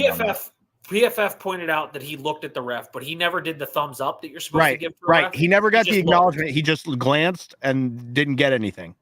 Yeah, he just looked over and then looked back. He never went because you'll see receivers point at the ref and do the thumbs up to say, am I good? And stuff like that. He didn't do any of that. PFF pointed out he did look to the left once, but that was it. But Chad Johnson actually covered that last night and said that when you're on the outside at the numbers, the ref will tell you immediately if you're not good. Like he'll tell you immediately, you're not good. But when you're on the inside, like he was near the offensive line in a bunch formation, you actually need to verbally or signal to the ref to check if you're good. It's not their job from that far out the side judge to come tell the guy in the inner part of the field that he's okay. That's why we saw it against the Eagles yesterday with the brotherly shove. The offensive lineman was offsides. It just, when you're on the inner part of the field, you need to be checked. Secondly, Andy Reid said, oh, the ref should have told me at least. No, he shouldn't have. You're the head coach. How do you not see it? Again, lots of viewpoints, and tough to see, like you said, when on the inside. The person who I thought had a great take on this was Dan Orlovsky. Okay, he showed 6 other times in that game where Kadarius Toney lined up exactly the same spot and they didn't call it. Yeah, 6 times offsides. But so one of the reasons I'm not upset by the fact that they called it in this I'm not either. It's still a penalty. If you're offsides, it's a penalty. If you watch the play, so this is my thing. If you actually watch the play, as soon as the ball is snapped, the ref threw the flag. It wasn't like he let the play develop and then threw it. He threw it immediately. Mm-hmm. So like if he threw it late, I'd have more of a problem with it. But I'm like, all right, he literally called it a penalty before anything even happened in the play. And again, like you said, like Orlovsky pointed out, when you line up 6 times and it doesn't get called, okay, I'm okay with the argument of it should have been called then consistently. But they try not to call it on every play because, as we've said before, there's a hold on every play. There's a pass interference. Right. Play. But if they didn't even acknowledge it to Andy Reid that he's lining up offsides, and they normally do that as referees. Like, even at halftime, they go in and talk to the coach about things they saw in the first half. Yeah, and Pat McAfee even said before the game, they actually coaches will come out and tell refs who to look out for on the other team. Again, I personally, listen, it's a penalty. It affected the game. Don't line up offsides. Personally, that's my take. But I'm just saying, he has no football awareness. That's all it is. He has no absolute awareness of the game. That's what they said. Like, they said he's immature. That's why he got cut from the Giants. It's why fucking Kansas City has him, because they don't have to pay him as much, because obviously they need money elsewhere. And this is what you're going to get. Like, and Patrick Mahomes can cry all he wants, but how many times has he been on the receiving end of a call in his favor? So that was my biggest thing. Like, okay, even if he does catch, so even if the touchdown does happen, let's say it happens. Everyone's like, oh, Kansas City would have won the game.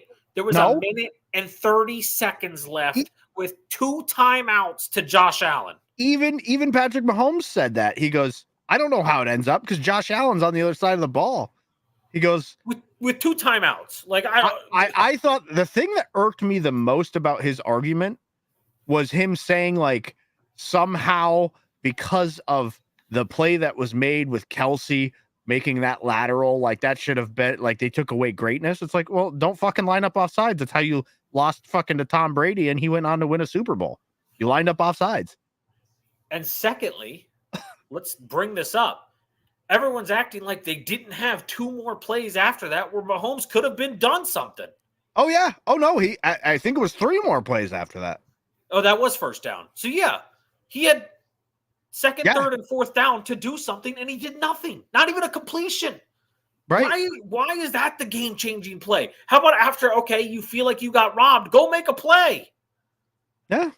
That should fire you up. Instead, you just fucking turtled in the Bills. Now, what I will say is Sean McDermott has some clock management issues, for one. He's an idiot. He's an idiot. His 9/11 comments during the week were really bad. Or not.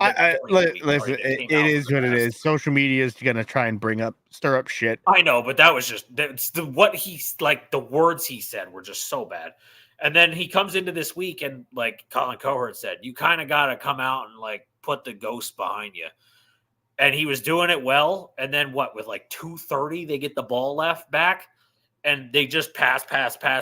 Yeah, that's what threw me off. Is I get it, but and that's going to be the problem with the Bills. They have a tough schedule. They're struggling to run the ball. They are incorporating the backs into the pass game, which is working. But I mean, it's a stretch if they make the playoffs. I think they're a strong enough team that they could pull it off. But that is a hip drop, and that is ugly. On which one? The Tyreek Hill tackle. It was to the side, but it was still the same tight play. Yeah, ankle hasn't been back in the game since. So,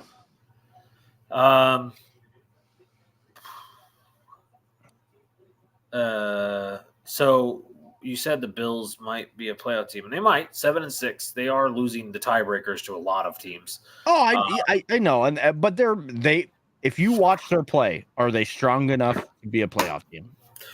Yes. Their defense is so good right now, and their offense, I mean, it has momentum. It has potential. It just sometimes doesn't score.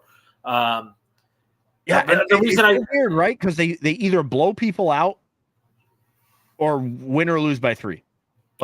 Yeah, I mean, you look at I was saying, they're 7-6. You look at the AFC. This is how good the AFC is. The Steelers and Colts are in the playoffs right now, 7-6.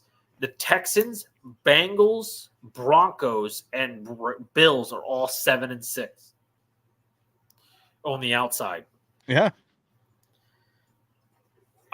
It's realistically amazing to watch the AFC right now. And unfortunately for the Bills, their schedule is as tough as it gets going forward. Hopefully this gives them some momentum because they get Dallas this coming week. It's in Buffalo. This is an exquisite matchup for this weekend, I think. Yeah, it's in Buffalo, so this actually is perfect to see if Dallas can play really well on the road or not. And it's good to see if Buffalo, if they can win this game. I mean, who says they're not a contender at that point? They just beat KC, and Diggs was kind of a non-factor. Yeah, L'Jarius Sneed is just a freaking monster. And they got Bolton back, who was also apparently itching to play because he looked great. He was all over the goddamn place. No, so my biggest problem for the Chiefs right now is just and I said it in Dylan Durf's chat, I think they've lost chemistry. I don't know if it's the Tyreek Hill leaving because he just brought a positive energy around him, but they don't seem to have chemistry anymore. You're obviously all the drops are getting frustrating. I mean, there's no way. That dog almost died, bro.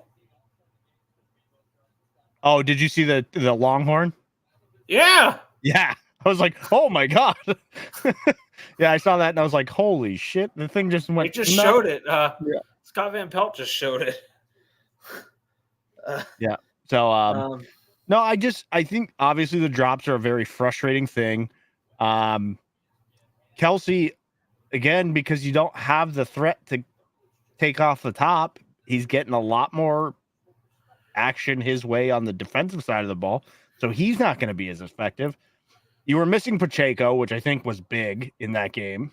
There was no run game. McKinnon had moments, but that was it. Yeah, Pacheco is he's just a wrecking ball of a runner. He is angry. He plays so angry. He runs hard downhill. It's nuts. And so the thing is, Kansas City could have won that game. Yeah. So I'm not selling on Kansas City just yet. I just think they have to find a way to win when they're winning, to win games 20-17, 24-20, things like that. Because the days where they're putting up 40 are done.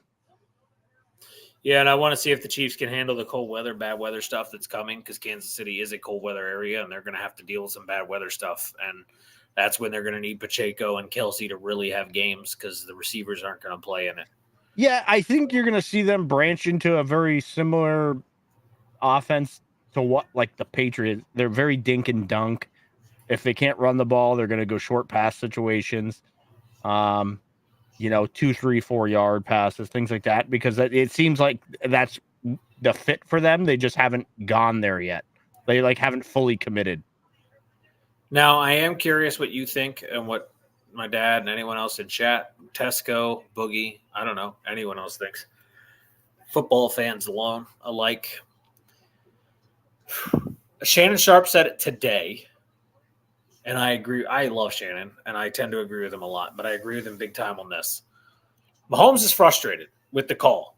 And I think it's funny because it's a penalty. It's literally in the rule book. It's a straight up penalty. And I think it's funny because last week when there was a clear penalty against MVS and it wasn't called, Mahomes is like, oh, I'm okay with that. And then he's mad when a penalty's called. So I thought it was funny. But anyway, Shannon Sharp said Mahomes might be frustrated at the penalty because it's another loss. But in reality, he's frustrated because he doesn't have receivers he can trust, and he doesn't ever put them under fire. No one – he's one of the few quarterbacks that will never blame a teammate. He's a very good dude. Shannon Sharp said it's time. It is time to call out your receivers. Even if it's not publicly, go in the locker room and sit them down and tell them what you think is wrong. And I can't do anything but agree. I'm like, dude, just sit Tony down and be like, and it's not just Tony. Sky Moore has issues galore. Sit them fucking down and see what they're lacking. See what they need. They're lacking fucking stick 'em on their goddamn gloves is what they're lacking. They don't even look happy on the field. I don't know how you fix an issue where you are on pace to lead the NFL in drops and possibly set a new record. Oh, they're on pace for the record for sure. It's crazy. Like it's insane. Like even that. Okay, the MVS one against the Eagles, like it's still a hard catch to make. Okay. Yeah, deep balls are never easy, right? I mean, they really aren't. But it was catchable, so I understand that one. But there's some like 5-yard passes that are hitting dudes in the chest, and they're missing them. Sky Moore yesterday, right through the hands, off the face mask. I was like, "What are you doing?" Yeah, like what are you doing? Some of them were blatant. So like, I get where Shannon's coming from, but what do you go in there and say? Stop dropping the fucking ball, like. I don't. Is it timing? Like, ask him if it's timing. Do they need to throw with Mahomes more in practice? I don't know. Yeah, maybe he should go in there and lead with his thing with like, hey, look, they're analyzing my stats. I'm throwing the ball behind you. Can you be a little more prepared for that? You know, like, I don't know, like, you know, like kind of put it on yourself and then turn it into something positive, like constructive. I just, it for them to be doing it at a historic rate. I mean, yes, they're younger and they're cheaper, but like, fuck, the Packers don't have this problem. Nope. Our problem is our quarterback just sometimes flat out misses. You know, like there's a lot of young receivers in the league who are thriving. Yeah.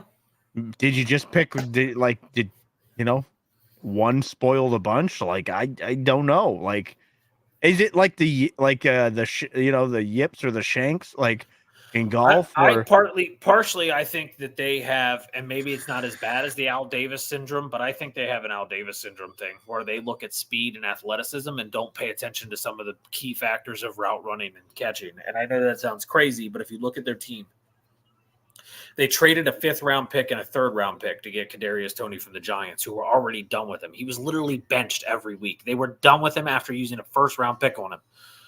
Wasn't he hurt there for a while? He was hurt, and then he comes back to Kansas City, and he's fully healthy. Literally the next week he gets traded. So, you know, they were done with Toney. They traded a first. They used a 1st-round pick on him, traded him for a 3rd and a 5th.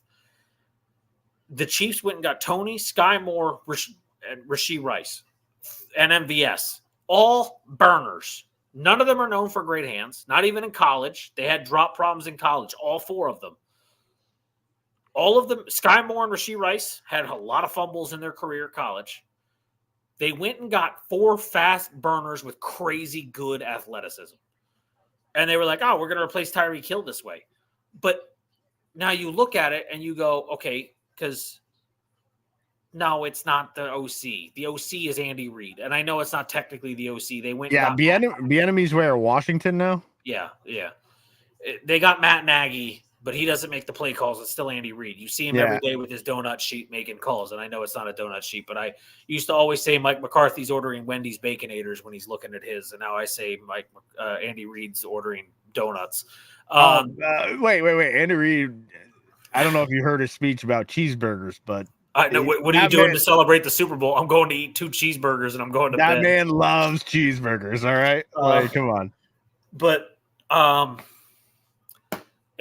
we can't blame the OC. It could be a wide receiver coach problem. I don't know who their wide receiver coach is offhand. I try to learn all the coordinators and coaches. I can't remember them all. But people can't tell me it's young receivers. The Packers are third least, 29th in the league. So third best in drop passes.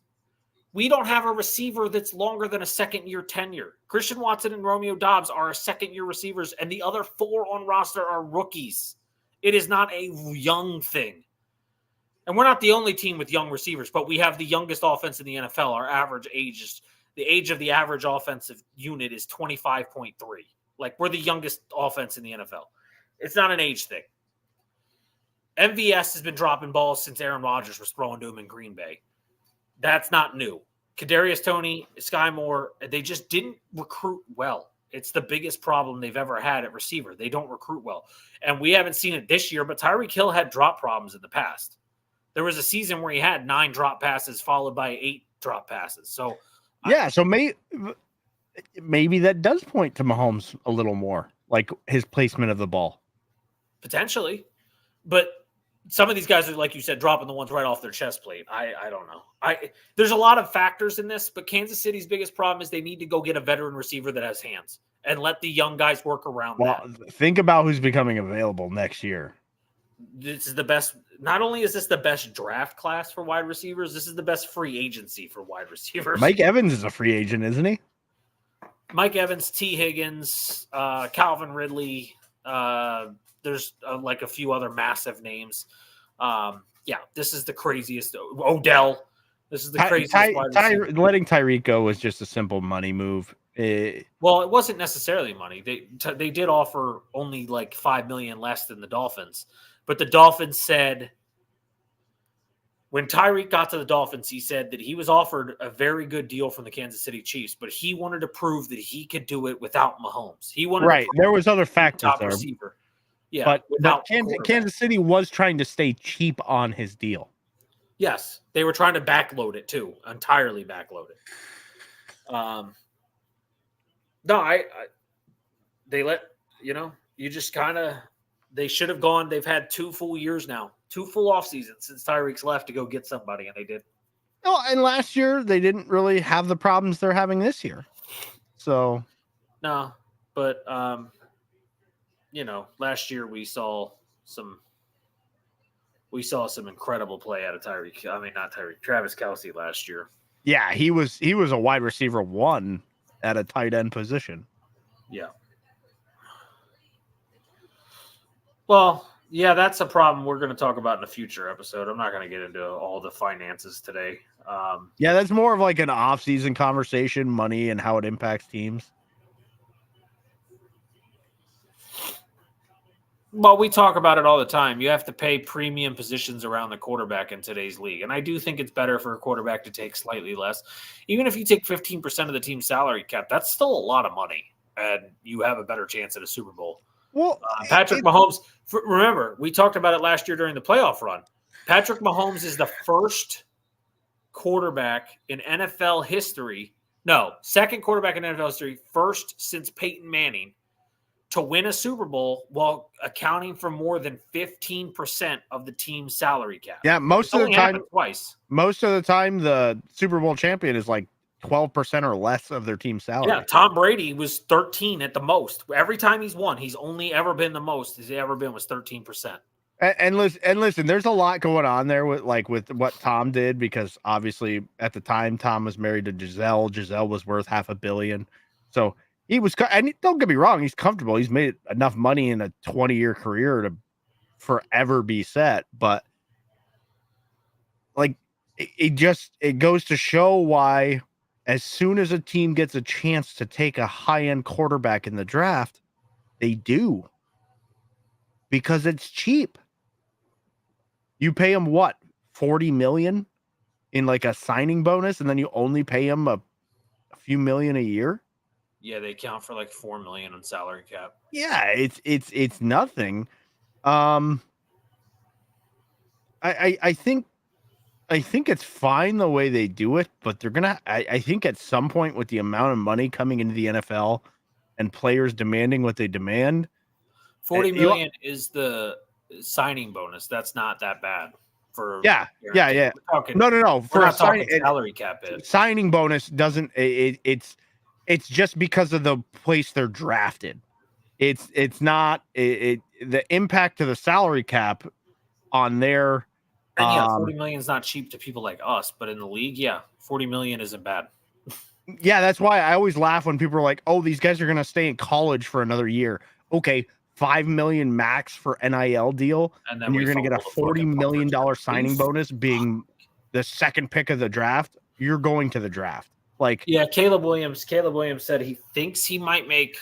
He actually said recently he won't make as much money in the NIL deals staying in college, but it would be close enough that he's considering it. Yeah, but that puts you 1 year away from an injury in college that then removes you from the equation where you get your second deal in the NFL that's life-changing money. That's what I said. It just makes no sense. Like, okay, it's a cash grab now, but you can't even justify it. Like that's just bad finances. No, I think you should come to the NFL. And again, there's deals like, okay, Dak. That's why I never understood why Dak Prescott wanted the money he wanted. Like, as the Cowboys quarterback, your endorsements are ridiculous. Yeah, unfortunately though, let's just jump into that game because we still have that game left, and that's where we'll end anyway. But I can bring it up before we talk about the game. There's rumors that Dak and Cowboys are getting very close, and they'll have a deal done once the season's over, where he will become one of the top 3 highest paid quarterbacks in NFL history. Jerry, what are you doing? So they're fully buying into what we've seen out of Dak this season as being the answer, and they're going to fully commit to Dak Prescott moving forward. So the Trey Lance deal for a 3rd-round pick makes even less sense at this point. But that's fine because I don't think Trey Lance is anything special. I think if there's ever going to be a chance for Trey Lance to be something, he'll have to be traded now again. But so we'll talk about it. Let's just get it in the painful mirror. The Cowboys came out and shit on the Philadelphia Eagles. And I don't mean it to be mean to the Eagles, but they didn't even score an offensive touchdown. You might as well be the Minnesota Vikings. They got pounded. Yeah, it was embarrassing. They look tired, man. Like their offense is terrible. Their defense is worse.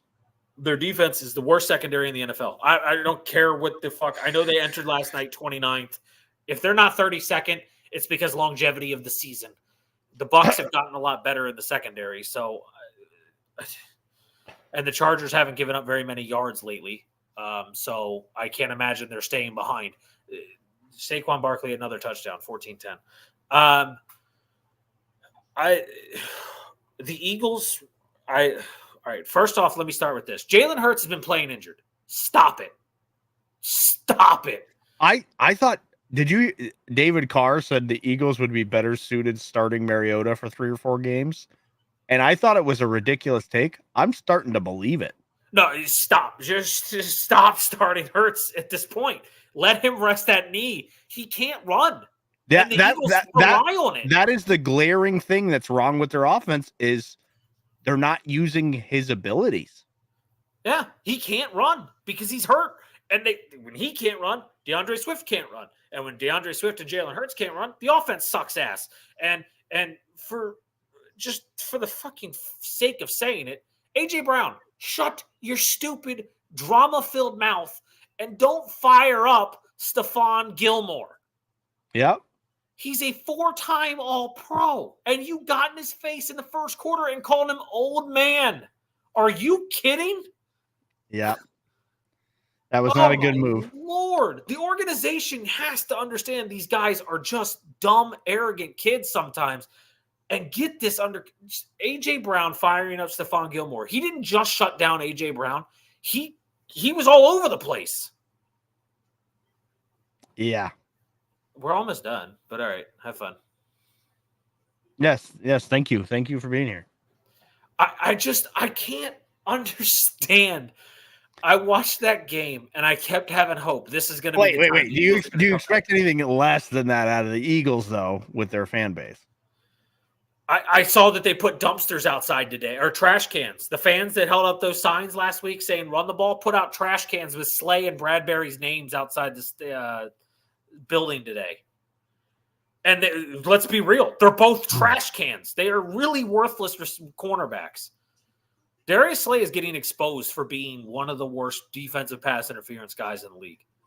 And it's getting exposed, flat out getting exposed. And James Bradbury, I don't know what's happening because I actually thought he was super talented. This year, he has had no talent. And they brought in Byard, and he's just kind of middling. I didn't even see. I don't know if he was hurt yesterday. I didn't even see his name. He only had 3. I think he only had like 3 tackles. Like they brought him in to kind of be a little bit of juice, but it's not helping. Well, like you said, if you can't bring your cornerbacks inside on a slot guy like CeeDee Lamb, who, by the way, didn't have a huge day. He led the team in receiving yards, but I actually think Jake Ferguson had the most significant day for the Cowboys offense. Yeah, and they kind of just did whatever they wanted on offense. Like it didn't matter what they did; they weren't getting stopped. Yeah, Brandon Cooks, Michael Gallups, Jake Ferguson, CeeDee Lamb, all the kick returner, they all had games, even in the receiving game. Like the kick returner was involved. Keontae Turpin. I believed in the Eagles, and I'm not saying they're done, but I'm saying that they are on the edge of done. They are the luckiest team in the league that their ridiculously tough schedule has finally ended. Because I'm going to be honest, if they had to play anyone tough the rest of the season, they're going to get beat. At this point, they look like there's no fight. There's zero fight in this team. They chirp and they talk and they run their mouths, but they do not back it up. Is this kind of like a we're okay until we're not okay situation? Like essentially they think they're fine because of what they've done so far, so they can kind of coast into the playoffs and be like, well, in the playoffs we'll be formidable. Because I don't think, like, kind of like Kansas City, I don't think that's the case. Because right now,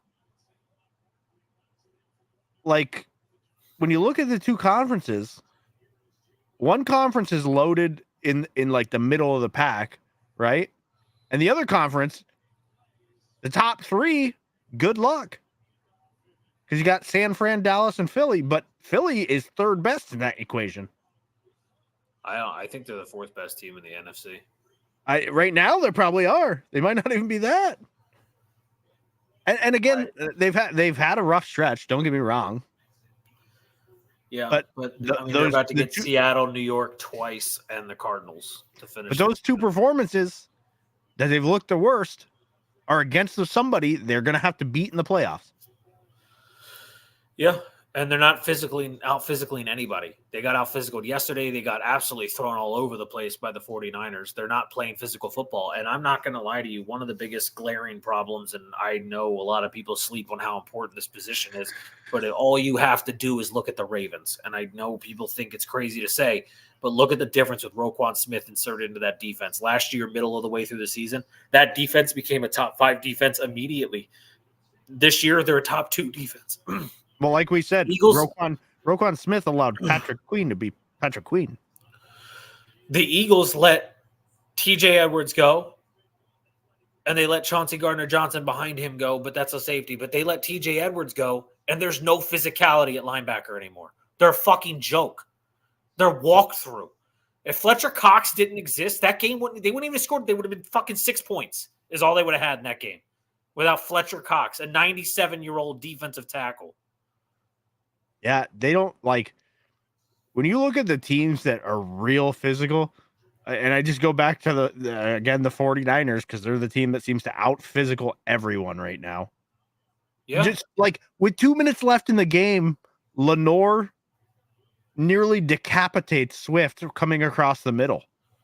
Like he's like, "Oh, you want to make a fancy catch late in the game? No garbage yards here." And I mean, hammered Swift. And it's just like,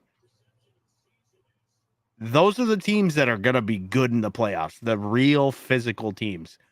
Because a lot of teams can't play through that.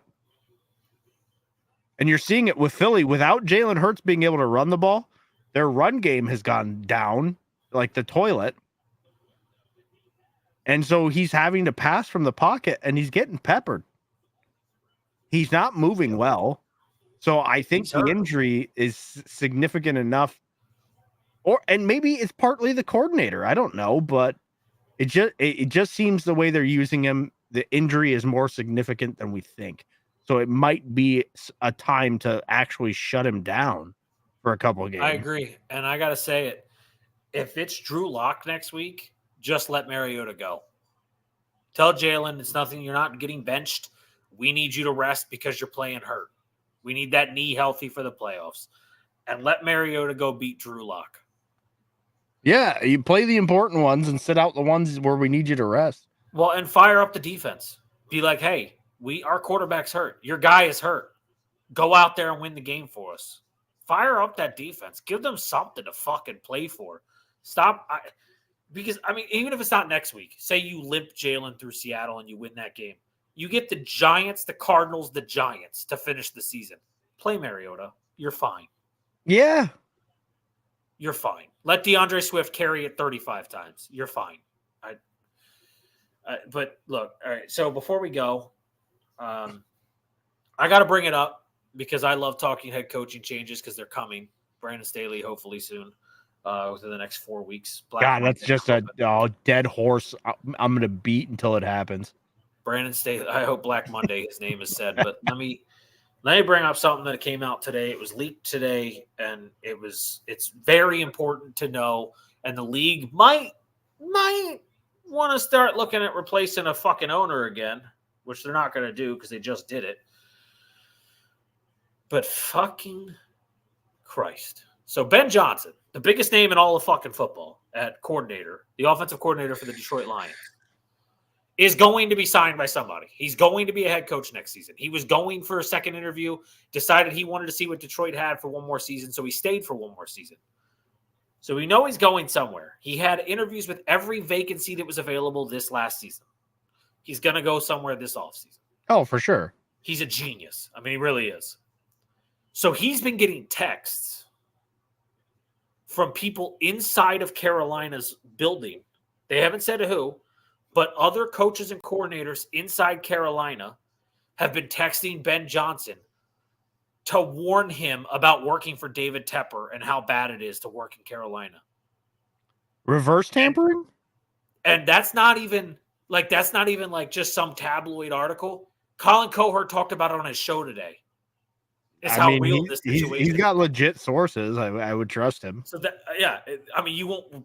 you can't go out there and talk about an NFL owner like that without repercussions if you're not dead on, know what you're talking about. So the fact that that's coming out today, David Tepper is a massive problem, and no one's going to want to work for him. And I know Greg Olsen said he'll go interview for the job, which fine. If he wants to do it, do it.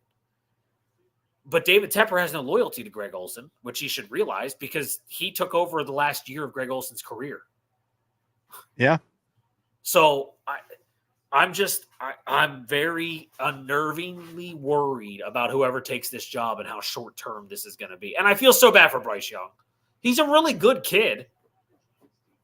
He's getting like the Fields treatment. He's going to be a one contract type guy. This week you want to slap Tua?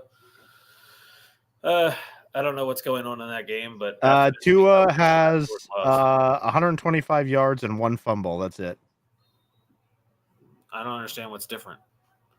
He doesn't have his 290 yards to Tyreek with only 2 touchdowns, but it's not like he's phenomenal.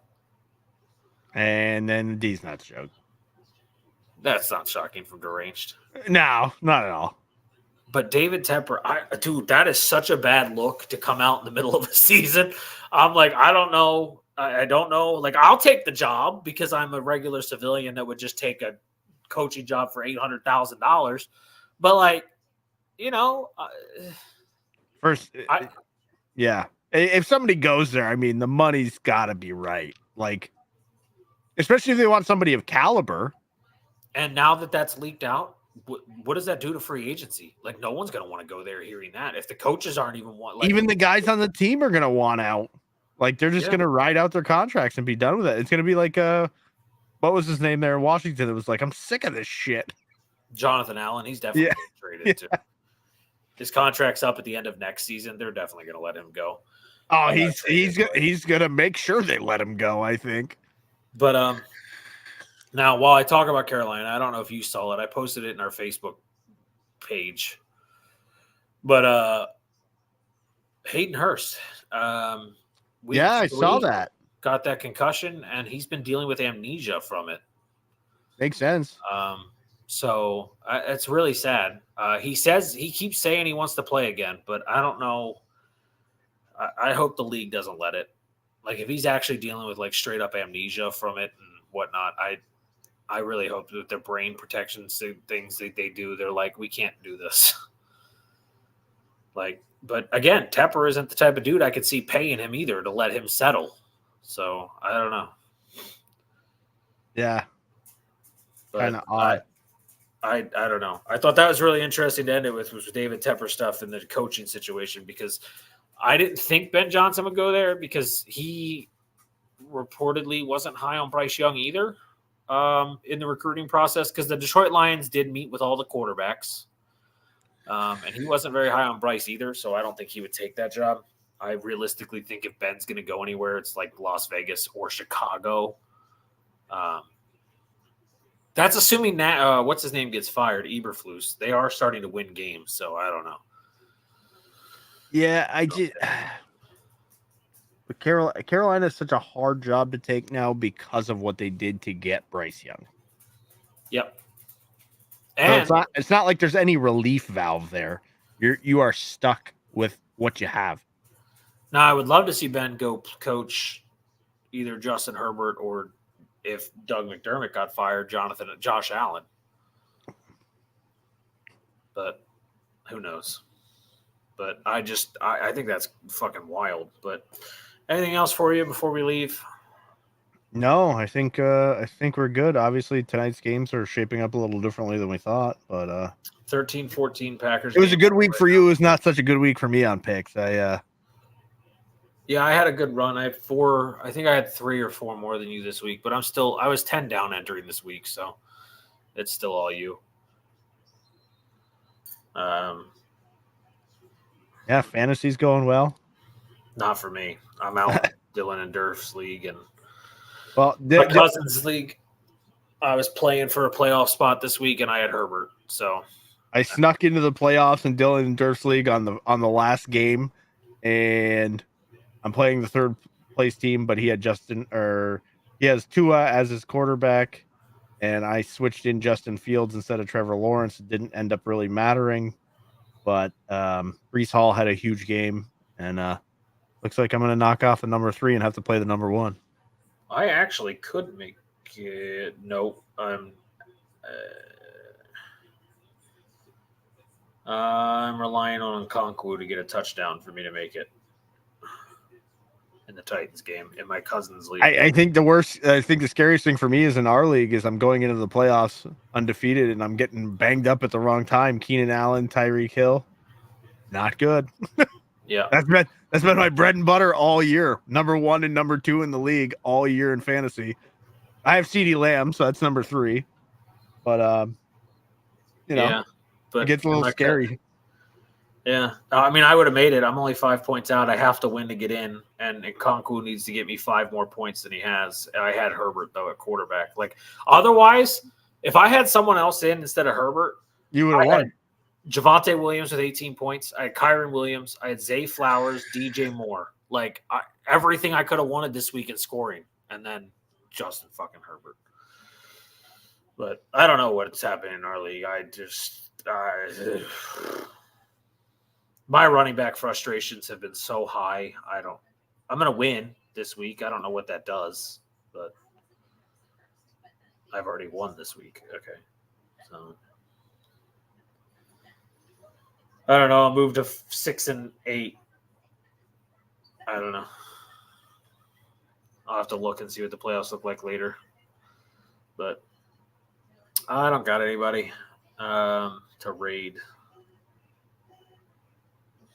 So, you all right? Good ended here? I'm good. Let's get the hell out of here. You're friends and stuff because I have a lot of them followed now, but I haven't checked them. Hold on. But it's late. I gotta get some rest. I gotta get up at fucking 4:45 tomorrow. Gotta love the early mornings. Odin's live. Let's give Odin love. Yeah, I think he's playing Lethal Company. Yes, which is fun to watch. Boogie, good night. I hope you have a wonderful night. Deranged, if you're still here, I hope you have a wonderful night. Yes, good night. Good night. Thanks for everybody for stopping by. I have to say this before we leave. People, there's a reason that Baldur's Gate 3 was Game of the Year. I know that sounds random, but the amount of people I've seen whining and bitching that Spider-Man didn't win Game of the Year has driven. Oh, Baldur's Gate is ridiculous. It outsold it. Its playability is way higher. Replayability, I mean. And actually, you know what? They actually posted the runner-up. I mean, the list. And second place was Alan Wake. So I don't even know why Spider-Man's like everyone's so upset that Spider-Man didn't win Game of the Year. It didn't even finish second. But it's been all over. Did you see that game that was like a launch scam? No. The day before is what it was called. Oh, yeah. Now their studio's shutting down. Yeah. That's freaking nuts. I did see that the other day. That was insane. Have a disastrous launch. Their game is trash. And then just literally you're like, we're out. Yeah. Haley actually was talking about how she won the day before. And then that happened. It looked good in the trailer. Apparently the gameplay's not good. Yeah. All right, guys. It's ready to raid. We're going to raid. We'll be back. Oh, wait. We got to make picks. I'll post them. I don't have time for all of them. We're already about to raid. I'll post them. We'll post them. All right, guys. Have a good night. Good night, guys. God, these games are close. I didn't expect the one to be close. We even talked about how this one could be. The Packers game could be. Yeah. It doesn't shock me because we're still a young team.